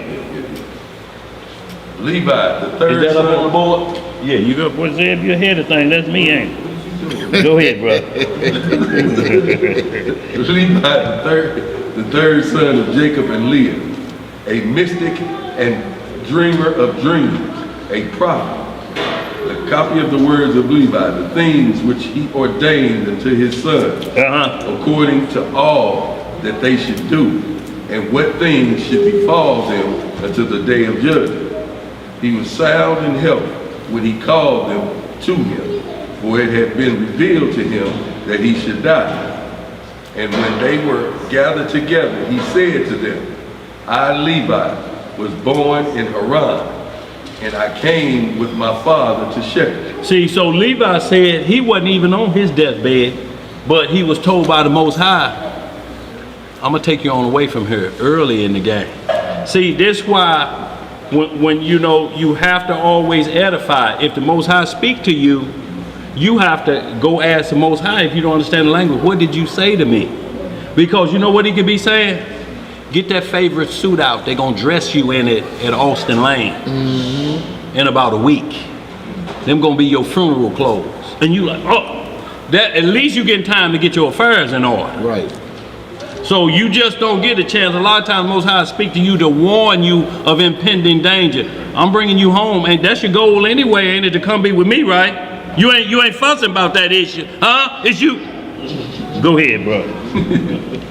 And I was young, about 20 years of age, when with Simeon I wrought vengeance on Hamor for our sister Dinah. So he telling you why him and Levi did it. For Hamor on our sister Dinah. This what happened. Go ahead. And when I was feeding the flocks in Abel Mall, the spirit of understanding of the Elohim came upon me, and I saw all men corrupting their way, and that unrighteousness have built for itself walls, and lawlessness set upon towers. And I was grieving for the race of the sons of men, and I prayed to the Lord that I might be saved. That I might be what? Saved. See, y'all always might be, will be, or shall be. Take baby girl out, sister, in the shorty's room over there. Yeah, because we got to get through this. Yeah, go ahead. Now, what it say? Then there fell upon me a sleep, and I beheld a high mountain, and I was appointed. And behold, the heavens were opened, and an angel of Yahweh said to me, Levi, enter. And I entered from the first heaven, and I saw there a great sea hanging. And further, I saw a second heaven, far brighter and more brilliant, but there was a boundless light also therein. Right. And I said to the angel, why is this so? And the angel said to me, marvel not at this, for thou shalt see another heaven more brilliant and incomparable. And when thou hast ascended thither, thou shalt stand near the Lord, and shalt be his minister, and shalt declare his mysteries to men, and shalt proclaim concerning him that shall redeem Israel. And by thee and Judah shall the Lord appear among men, saving every race of man. Just Israel. Saving every race of men. Okay. And from the Lord's portion shall be thy life, and he shall be the field and vineyard and fruits, gold and silver. Hear therefore regarding the heavens which have been shown to thee. The lowest is for this cause gloomy unto thee, and that it holds all the unrighteous deeds of men. And it has fire, snow, and ice made ready for the day of judgment, in the righteous judgment of Yahweh. for in it are all the spirits of the retributions for vengeance on men. And the second are the hosts of the armies, which ordained for the day of judgment. For the day of what? Of judgment. To work vengeance on the spirits of deceit and of Belial. Right. And above them are the holy ones. And in the highest of all dwelleth the great glory, far above all holiness. In the heaven next to it are the archangels, who minister to make propitiation to the Lord for all sins of ignorance and of the righteous, offering to the Lord a sweet-smelling savor, a reasonable and bloodless offering. And in the heaven below, this is the angel who bears answers to the angels of the presence of the Lord. And in the heaven next to this are the thrones and dominions, in which always they offer praise to Yahweh. When therefore the Lord looketh upon us, all of us are shaken. Yea, the heavens and the earth and the abyss are shaken at the presence of his majesty. But the sons of men, having no propitiation, no perception of these things, sin and provoke the Most High. So we see again that sinning comes from no understanding of the Most High's laws, statutes, and regulations. It ain't got nothing to do with nothing else. It's breaking his laws and his rules, and he tell you, look, you have to get a hold on these because the devil gonna visit you in your sleep. You think Beyonce just showed up for you? And Jay-Z waiting in the car in your dream.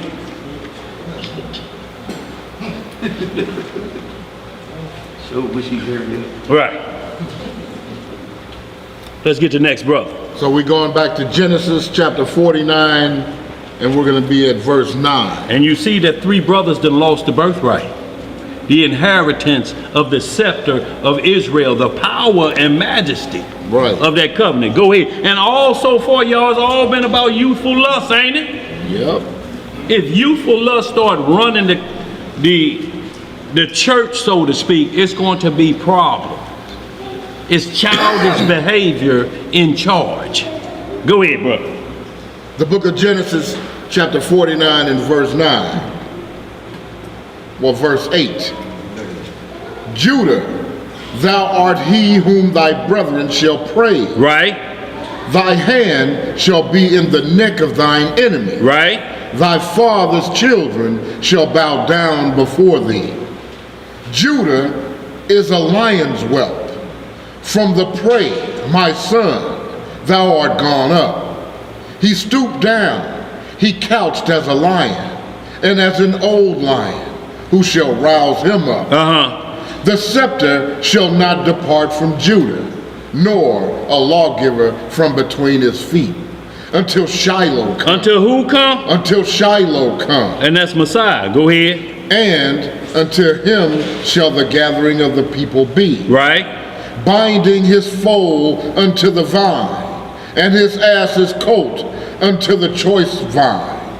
He washed his garments in wine, and his clothes in the blood of grapes.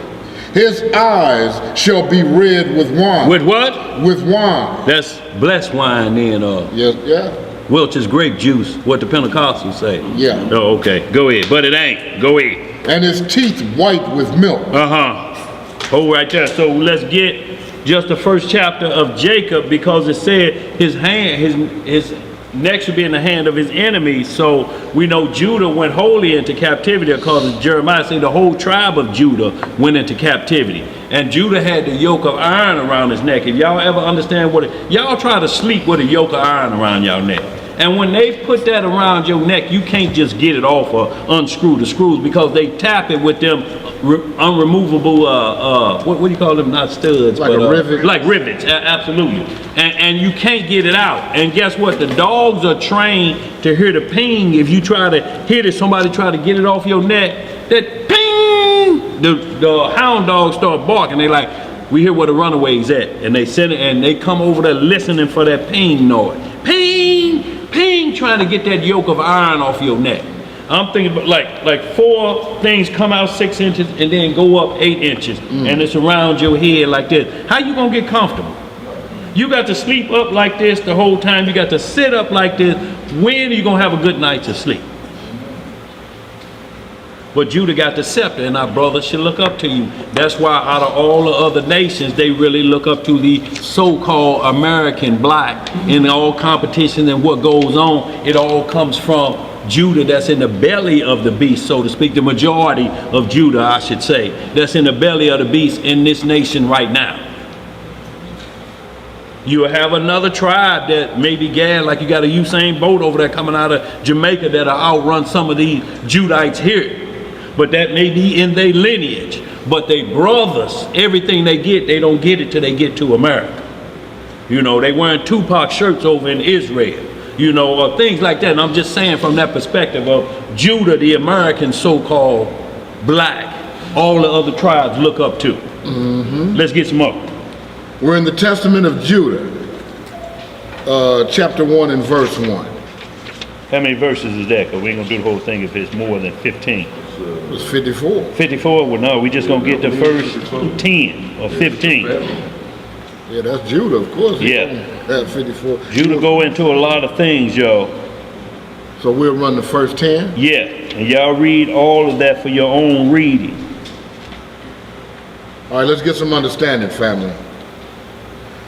The copy of the words of Judah, what things he spake to his sons before he died. They gathered themselves together, therefore, and came to him, and he said to them, Hearken, my children, to Judah your father.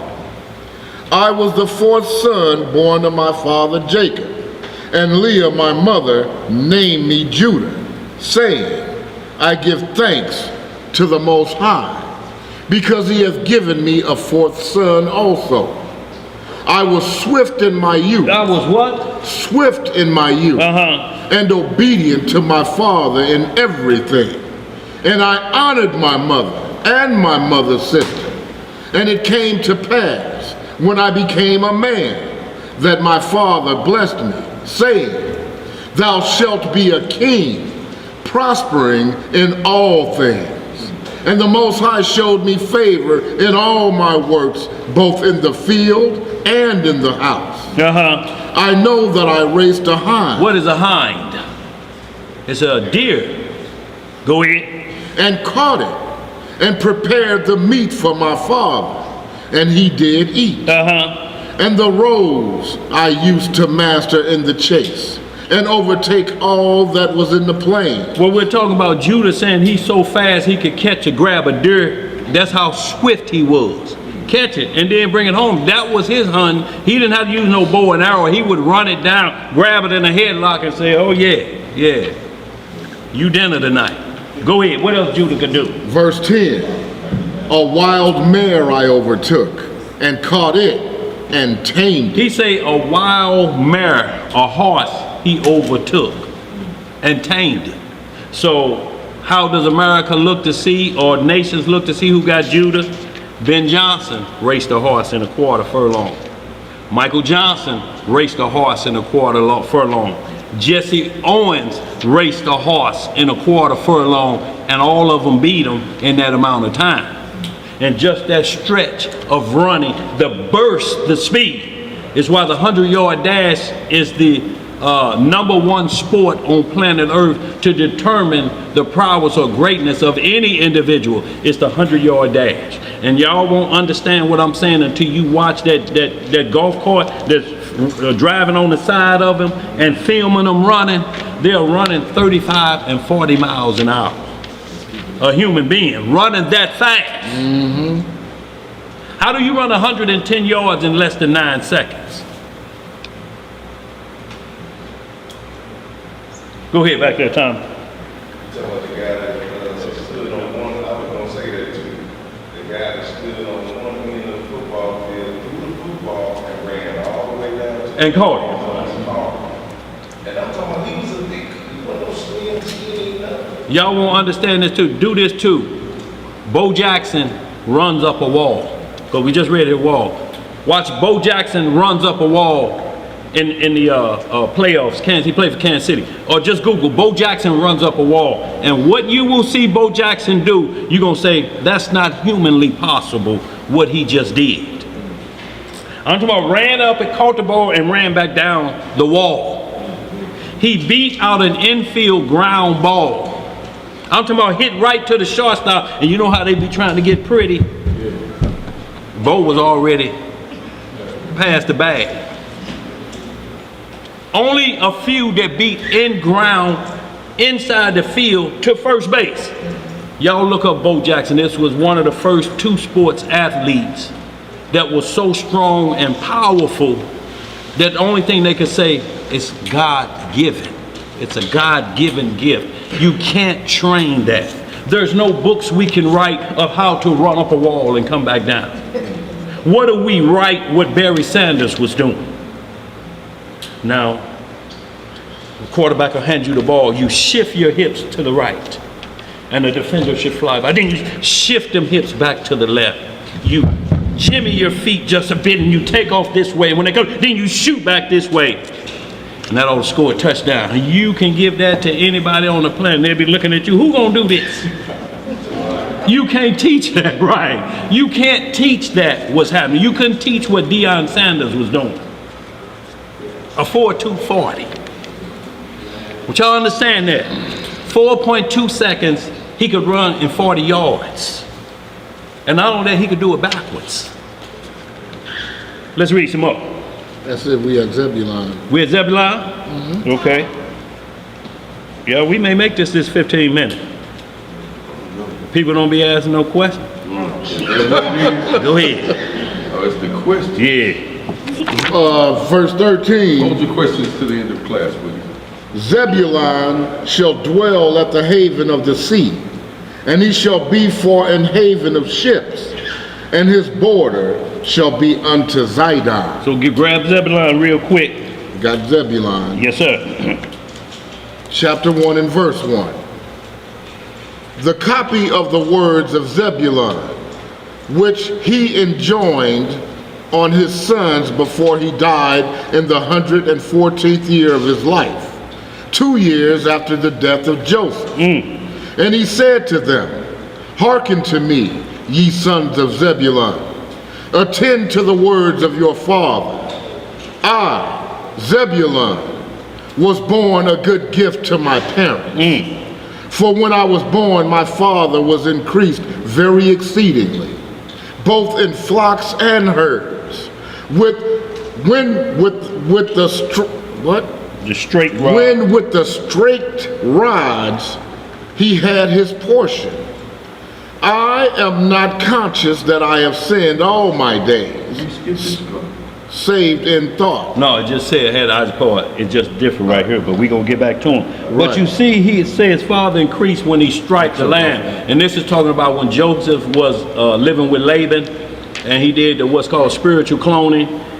Laban gave him all the bad ones, and he put that rod in there, and it was stripped a certain way, and it's like they develop better and more than Laban's sheep and flock. This is what he's talking about at this point when Jacob did that, when he did what's called spiritual cloning at this point. Y'all check out that story and y'all understand it perfectly.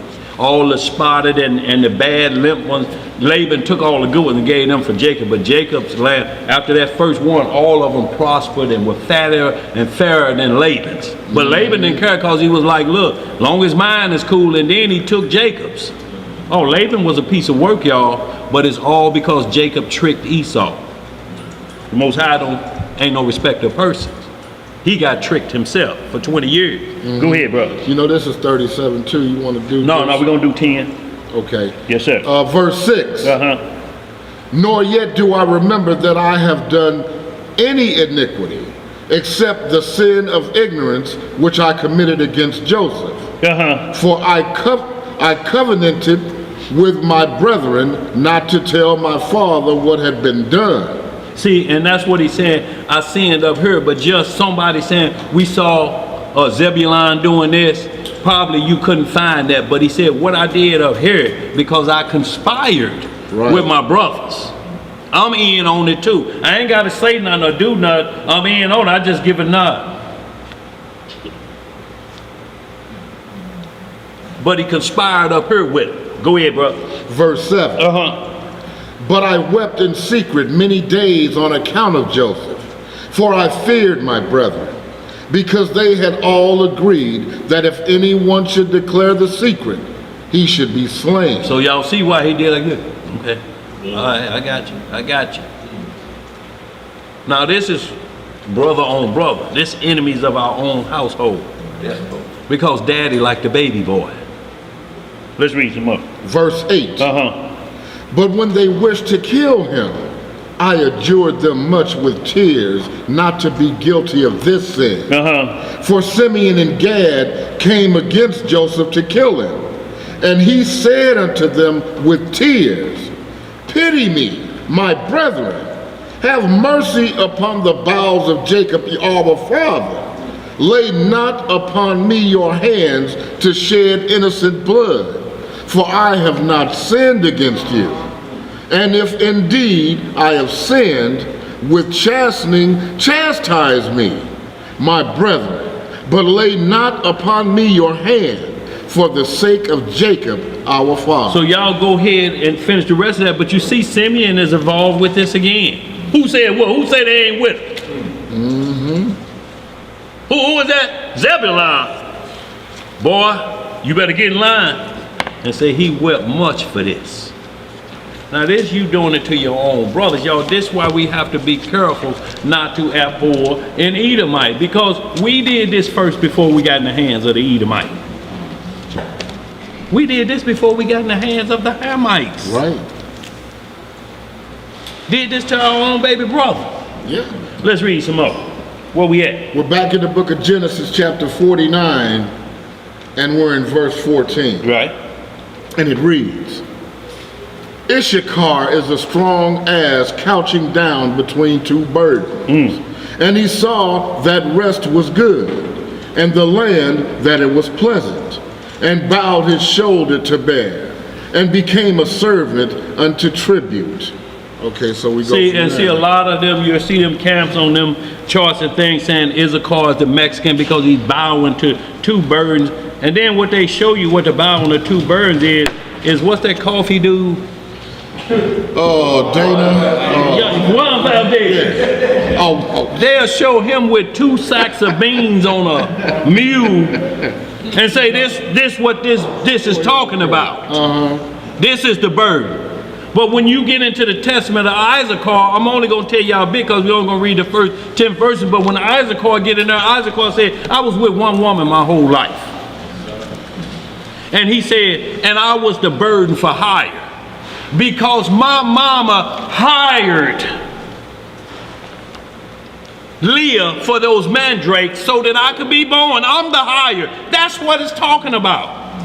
I was bought for conception through mandrakes. Rachel found Reuben found mandrakes, or what it say, and gave them to Leah, you know, and then that's where Issachar was born off of that transfer of the mandrake. That was the hire. I was hired. I was born through hire.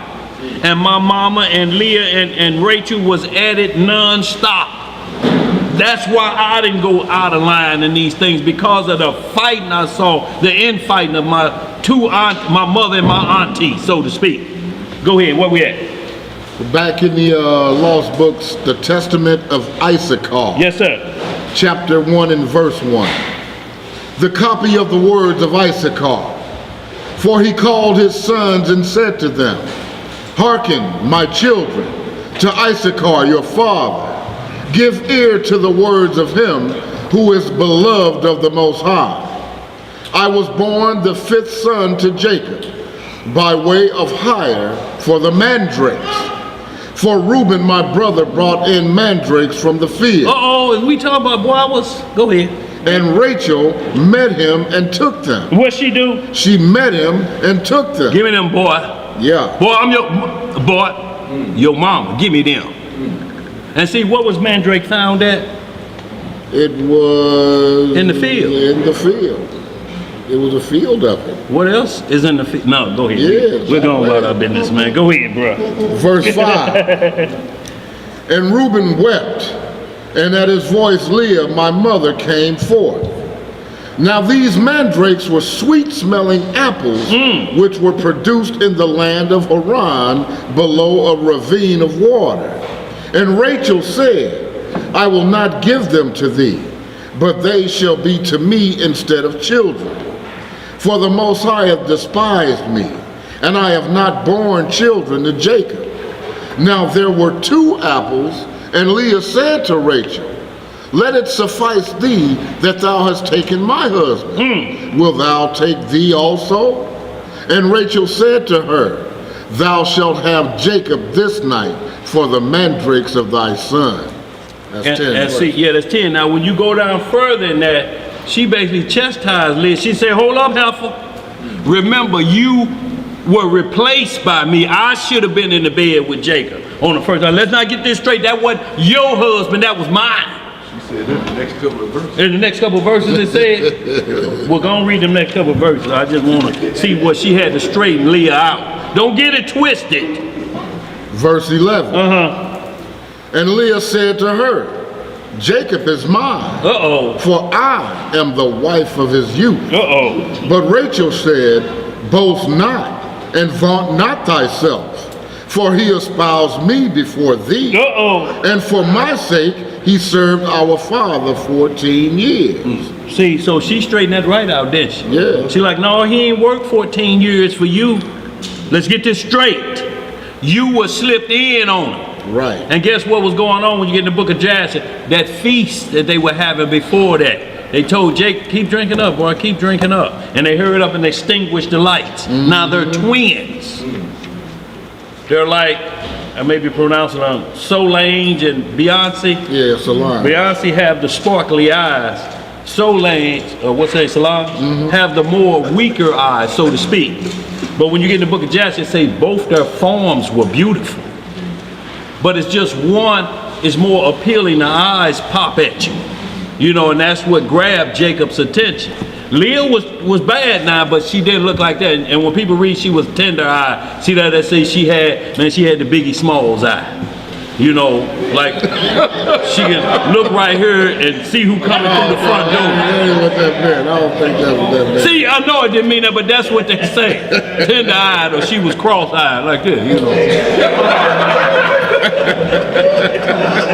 It's just like we were talking about the Most High. They were saying, it never said he was ugly. It just said he didn't have no form or comeliness that we should desire him. Right. He wasn't like the tree. He's the tree of life, but he wasn't like the tree of good and evil that was in the garden, that was one to be desired. Exactly.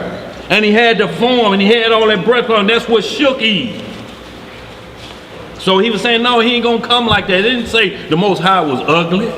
Right. Because he couldn't have been a priest. Yeah. Let's get some more. We're going back to the book of Genesis. Yeah. Chapter 49 and verse 16. Y'all read all that, Isaac Carter. That's really a good one. You'll see about the higher. Go ahead. You cool back there, Jeremiah? Okay. Verse 16. Dan shall judge his people as one of the tribes of Israel. Dan shall be a serpent by the way, an adder in the path, that biteth the horse heels, so that his rider shall fall backward. I have waited for thy salvation, O Yahweh. And now we go into Gad. Yeah, we're going to hit these real quick, y'all, because we got about 4 minutes. We're going to close out, because I just need to make some announcement about the Passover. Y'all got the tickets on hand, y'all. And then I need to make an announcement to the worldwide audience. So I'm just going to wrap it up real quick. Y'all read the last 2 brothers. What brother we on right now? Let's finish this out with this last brother.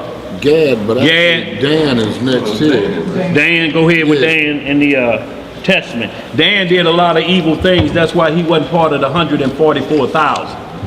But you'll see him getting his lot in Ezekiel 48th chapter. And to Dan, just like he get his gate too on New Jerusalem, and to the gate of Dan.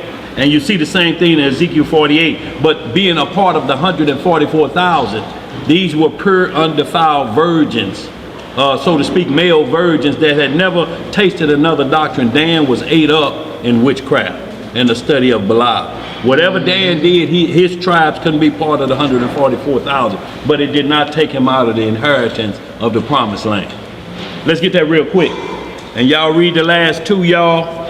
Homework, we always got to have a little homework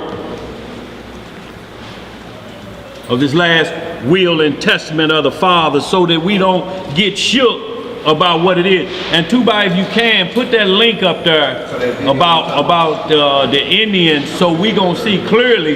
This brother, I don't know who this is, but it sent it to me. Put together, what they call? Thoughts, camera, action. Yeah. Boy, they put that piece together so well, and it shows how we was just in different parts in these lands, but we're not them people. We were enslaved to the Mexicans and the Indians. I'm talking about servitude. I'm not talking about 7-year indentured servitude. I'm talking about get out there and pick some cotton by the Mexicans. No, they ain't learned hard work. They watched us. Go ahead. Let's get that real quick, y'all. Let's get Dan. Copy of the words of Dan, which he spake to his sons in his last days, in the 125th year of his life. For he called together his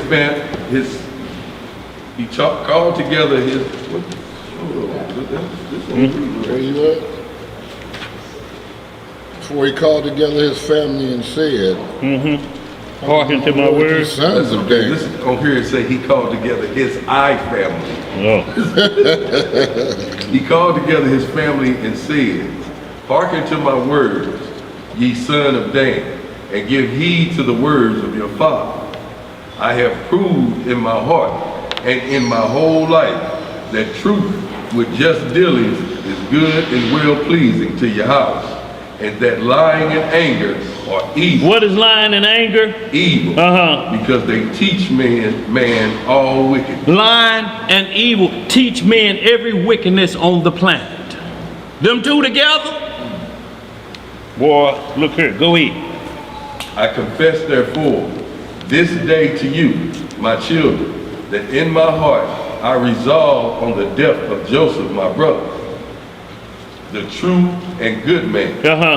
And I rejoice that he was sold because his father loved him more than us. Y'all see how this sibling rivalry, I should say?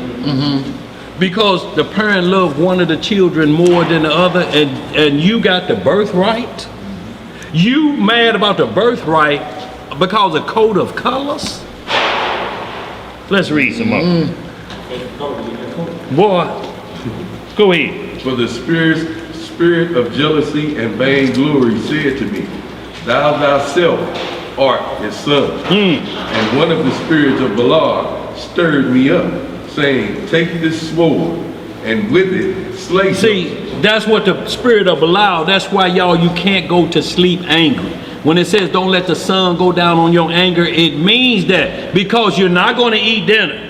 The only thing that's going to satisfy you, finally going to say, well, let me just lay on down. But you're going to be beating on that pillow looking for the cool side of it all night. Just can't sleep. You know why? Because the devil and the spirit is deceiving her. If I was you, I'd kill him. Right. I'll fix all of them in there. That baby learning how to walk, I'll put some tacks in them white Al Green walking shoes of that baby. I'll fix them. Go ahead, where we at, brother? What you just said is true. Back in the day, I ain't gonna tell all Go ahead, brother. Yeah. This is the plan. Back in the day, somebody gave me $36. Oh, boy. And I was sitting in my yard, and I had drunk to the fifth of Mad Dog. Oh, boy, Mad Dog. Exactly what you said. Sounds like this could go bad. What that Mad Dog say? I know it did. They stayed in Illinois for 2 of some hours. Right. I took 2 pills, took all my belongings. I had my license, I had about 200 bucks in my pocket. I got on the highway. And I drove all the way to Springfield, Illinois.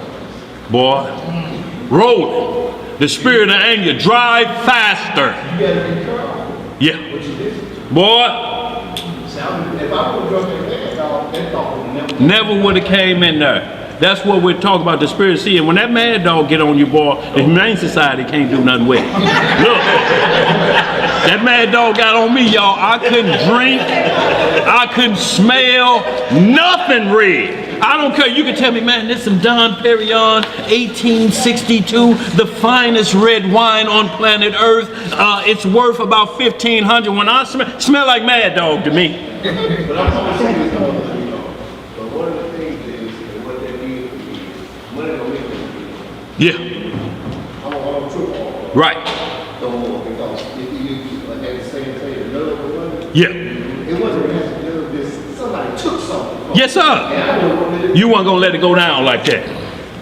That's right. But see, what the devil was going to do is say, court, what the devil was saying, court going to take too long. Settle this matter now. Settle it now. And look, he was hoping the state trooper catch you with your foot mashed down, almost going through the floorboard. Because I know you were doing 80 or 90. Drive. Boy. Sweat. Hey, his sister Joylem said, where can she find that info on the Native Americans? We're going to have a 2x put that out. Can you put it out 2x? Y'all, that is a very put together piece of work. And it's going to show, and the brother say Don Cheadle, his family was slaves to, and y'all, we were slaves to them. They ain't our brothers. They had their own constitution. They, you know, in the civil rights, they refused to let us go. They just, the Supreme Court, their Supreme Court, they got their own Supreme Court, had to tell them to relinquish the blood law against us and whoever we was in captivity to give us civil rights so we get a cut of them casinos. It's not saying, they're saying they're not our blood though. They ain't our damn blood. They say, but you had them as slaves. If America gives civil rights, you got to do the same thing with these Negroes y'all in here. They call it the freedman. But once you watch this piece that the brother, what they call again? Thoughts camera. Boy, y'all, this piece was put together, y'all. Y'all will understand it. Y'all gonna see how we got scattered, and y'all gonna see why but y'all, and this is what I'm gonna say, we're gonna close on that. Was we finished with that? We had verse 10 on that? I was at 7. Get verse 10, y'all, we're gonna close out. And one of the spirits of the Lord stirred me up, saying, take this sword, and with it slay Joseph. So shall thy father love thee when he is dead. See, your father gonna love you more. Was you finished back there, Jeremiah, with that statement? But we see here what the devil say to you, stuff like that. Go ahead, slam. Then he gonna love you. He ain't gonna have no choice but to love you, bro. But this is how the devil do. That just leads you further and further down a rabbit hole. And then you driving. The reason you got to Springfield so tense is because you were in a trance. You were blocked out, man. You wasn't seeing nothing. Right. Yeah, so when you know what you'd have got, you'd have been paying his family then too, for the rest of your life. It worked out because I wanted it court. Yeah. Well, you should have started from the beginning, in court. That's why Sirach 42 tell us, let us do everything in paperwork. Y'all don't do nothing without paperwork. If it's an oral agreement, you have to have 2 people with you. That's the only way the court will accept it. But the point I was trying to make when you said it was, we can't give it to ourselves. No. You got to deal with it by the law. By the law, y'all. Under no circumstance. You cannot, vengeance is the law. You cannot take the Most High's law into your own hand and say, I'll fix it for everything. You're going to go left field. And everything you're saying is the reason why those spirits that come to you, and they come to you when you're less vulnerable. If I was you, I would kill him. And then in your dream, you seeing him at Miami beaches with women all around him, and he up in the club with your money, popping bottles in. Boy, look here. Mad dog is the reason it's called that. Let's get some more. Did we finish that? Let's finish them last 3 verses, y'all. We'll close out. Verse 8. What'd it Now, say? this is the spirit of anger that persuaded me to crush Joseph as a leopard crushes a kid. But the Yahweh of my fathers did not suffer him to fall into my hands, so that I should find him alone and slay him, and cause a second tribe to be destroyed in Israel. And now, my children, behold, I am dying, and I tell you of a truth that unless you keep yourselves from the spirit of lying and anger, and love truth and long suffering, ye shall perish. See, you're going to perish if you don't keep yourself from lying and anger. You lying and mad at the same time. How? You know you ain't telling the truth. I didn't take your car. How did my keys get in your pocket? Hell, I don't know. What, you think I'm lying to you? You think I'm... Yes. Until you tell me how my keys got in your car. And your lunch satchel in there too. Boy, Satan is the father of lying. And pride come with it, y'all. We're going to close on out with that. Y'all read them last two brothers. And go to Genesis 49, get the last two brothers. Naphtali and Joseph. And then go right to the testament of those two brothers. But I want y'all to read all of it. Y'all got to read all of these brothers and realize what they're saying and what puts them and puts you in the light or the same light with these individuals, that where you can say that's the tribe I'm from.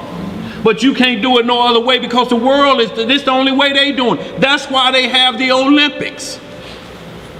It's for the boxing sport, they know. It's football, they know. Racism cannot do anything with somebody running a 20-second 50-yard dash. That's too slow. You have to bring in Israel if you want to win. Bear Bryant of Alabama, when he saw the one brother, I can't call his name, Archie, whatever his name was, won a Heisman Trophy 2 years in a row. He said, we got to get one of them or we ain't going to never win. They get on steroids to compete with you. They know who you are, you just don't. And they'll tell you, that's God gifted.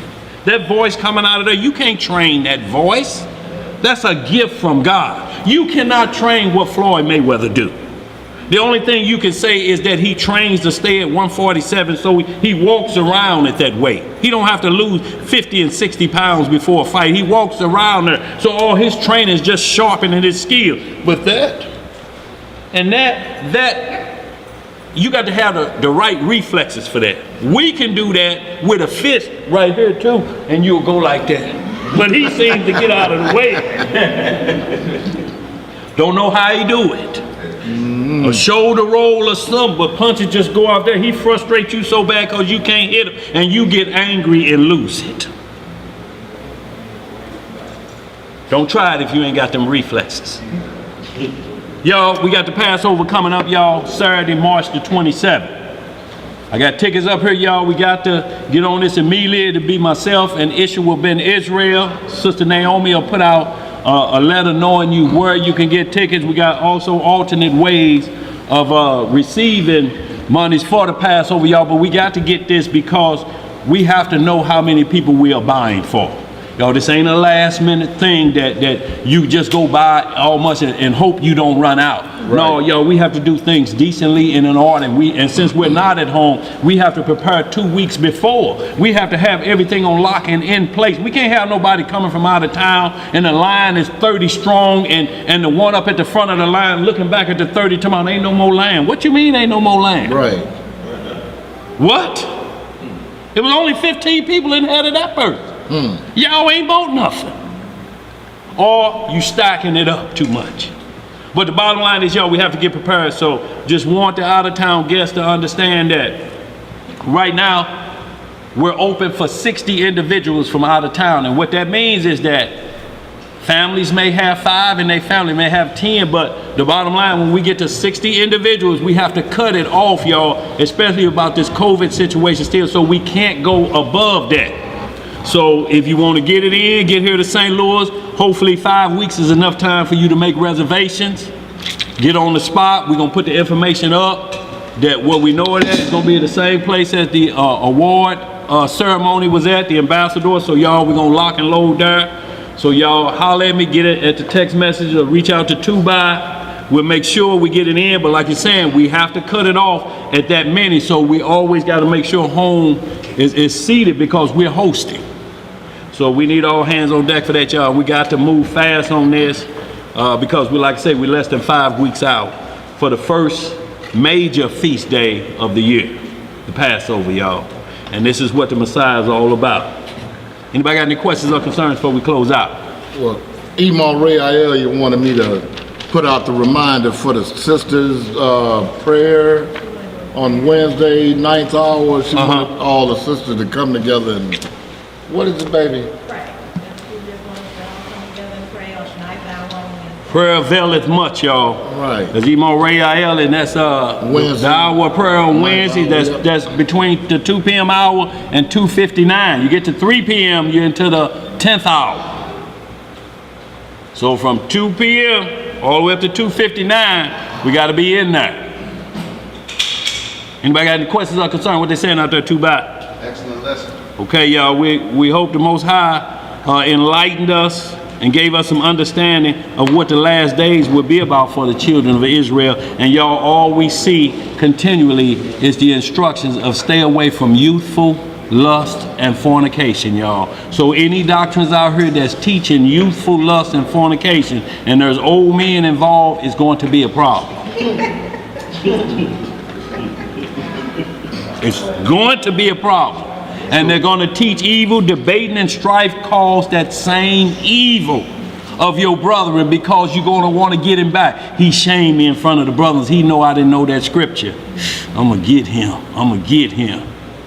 No, y'all, we can't have that wheat and chaff mixing together, or these spirits will never leave us of deceit, envy, and jealousy. How you going to be jealous of another man in captivity? Right. The hell is wrong with us? Huh? Brother Floyd said he'd like to get a ticket, so he'll need some information. Yes, sir, Brother Floyd. Hit me on my email. Put that email out there too, y'all. That's Judah, all lowercase, Jew, D like David, UH, at AOL.com. Yeah, and it's AOL. I'm probably 10 people left on planet Earth that still got AOL. You got it too, sis? Okay. JEWDUH, Judah, at AOL.com. I try to throw a little twist in that. Y'all, with that, we're going to get this prayer on.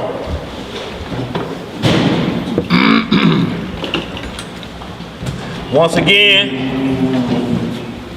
want to thank all of y'all for the support y'all did. Want to thank the committee and the crew that came down here that got Purim together. Y'all had assembly line going, we got it out. We got a lot of things left over, y'all, for next year, so we'll be prepared for that too. But y'all, we were able to get that accomplished, got it out, and I want to thank all of the supporters who supported us that was not able to physically help us here, and our out-of-town guests who tremendously support our cause in this ministry, y'all. So we got to be mindful and continue to get the work out. All right, family, we're going to get this closed in prayer, and it's with the Most High's permission. In the name of His only begotten and beloved Son, our Lord and Savior, our uncrowned King and our salvation, Yahweh Shah HaMashiach. And we know Him as Jesus the Christ, family. Long live the King. Long live the King! Reading in the book of Psalms, in the 17th chapter it reads, Hear the right, O Yahweh, attend unto my cry, give ear unto my prayer, that goeth not out of feigned lips. Let my sentence come forth from thy presence. Let thine eyes behold the things that are evil. Thou hast proved mine heart. Thou hast visited me in the night. Thou hast tried me, and shalt find nothing. I am purposed that my mouth shall not transgress. Concerning the works of men, by the word of thy lips I have kept me from the paths of the destroyer. Hold up my goings in thy paths, that my footsteps slip not. I have called upon thee, for thou wilt hear me, O Yah. Incline thy ear unto me, and hear my speech. Show thy marvelous loving kindness, O thou that savest by thy right hand them which put their trust in thee, from those that rise up against them. Keep me as the apple of the eye. Hide me under the shadow of thy wings, from the wicked that oppress me, from the deadly enemies who compass me about. They are enclosed in their own fat. With their mouth they speak proudly. They have now compassed us in our steps.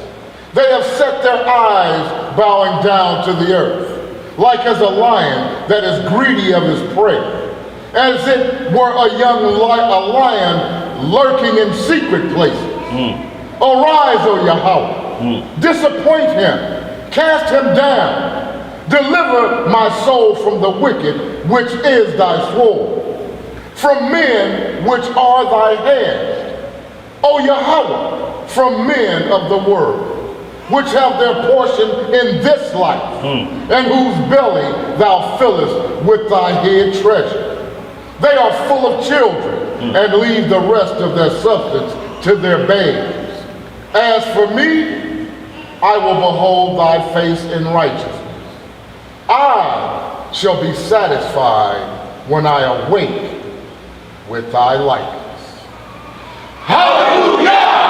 Say loud! Y'all got a shepherd too. We greatly appreciate it. If any one of y'all just want to purchase a ticket right now, we can take care of it in the next 15 minutes. If not, y'all holler at me. I'll get it to you. Or y'all know how to get at me. And here you go, bro. Come on, sis. What's up? Brittany?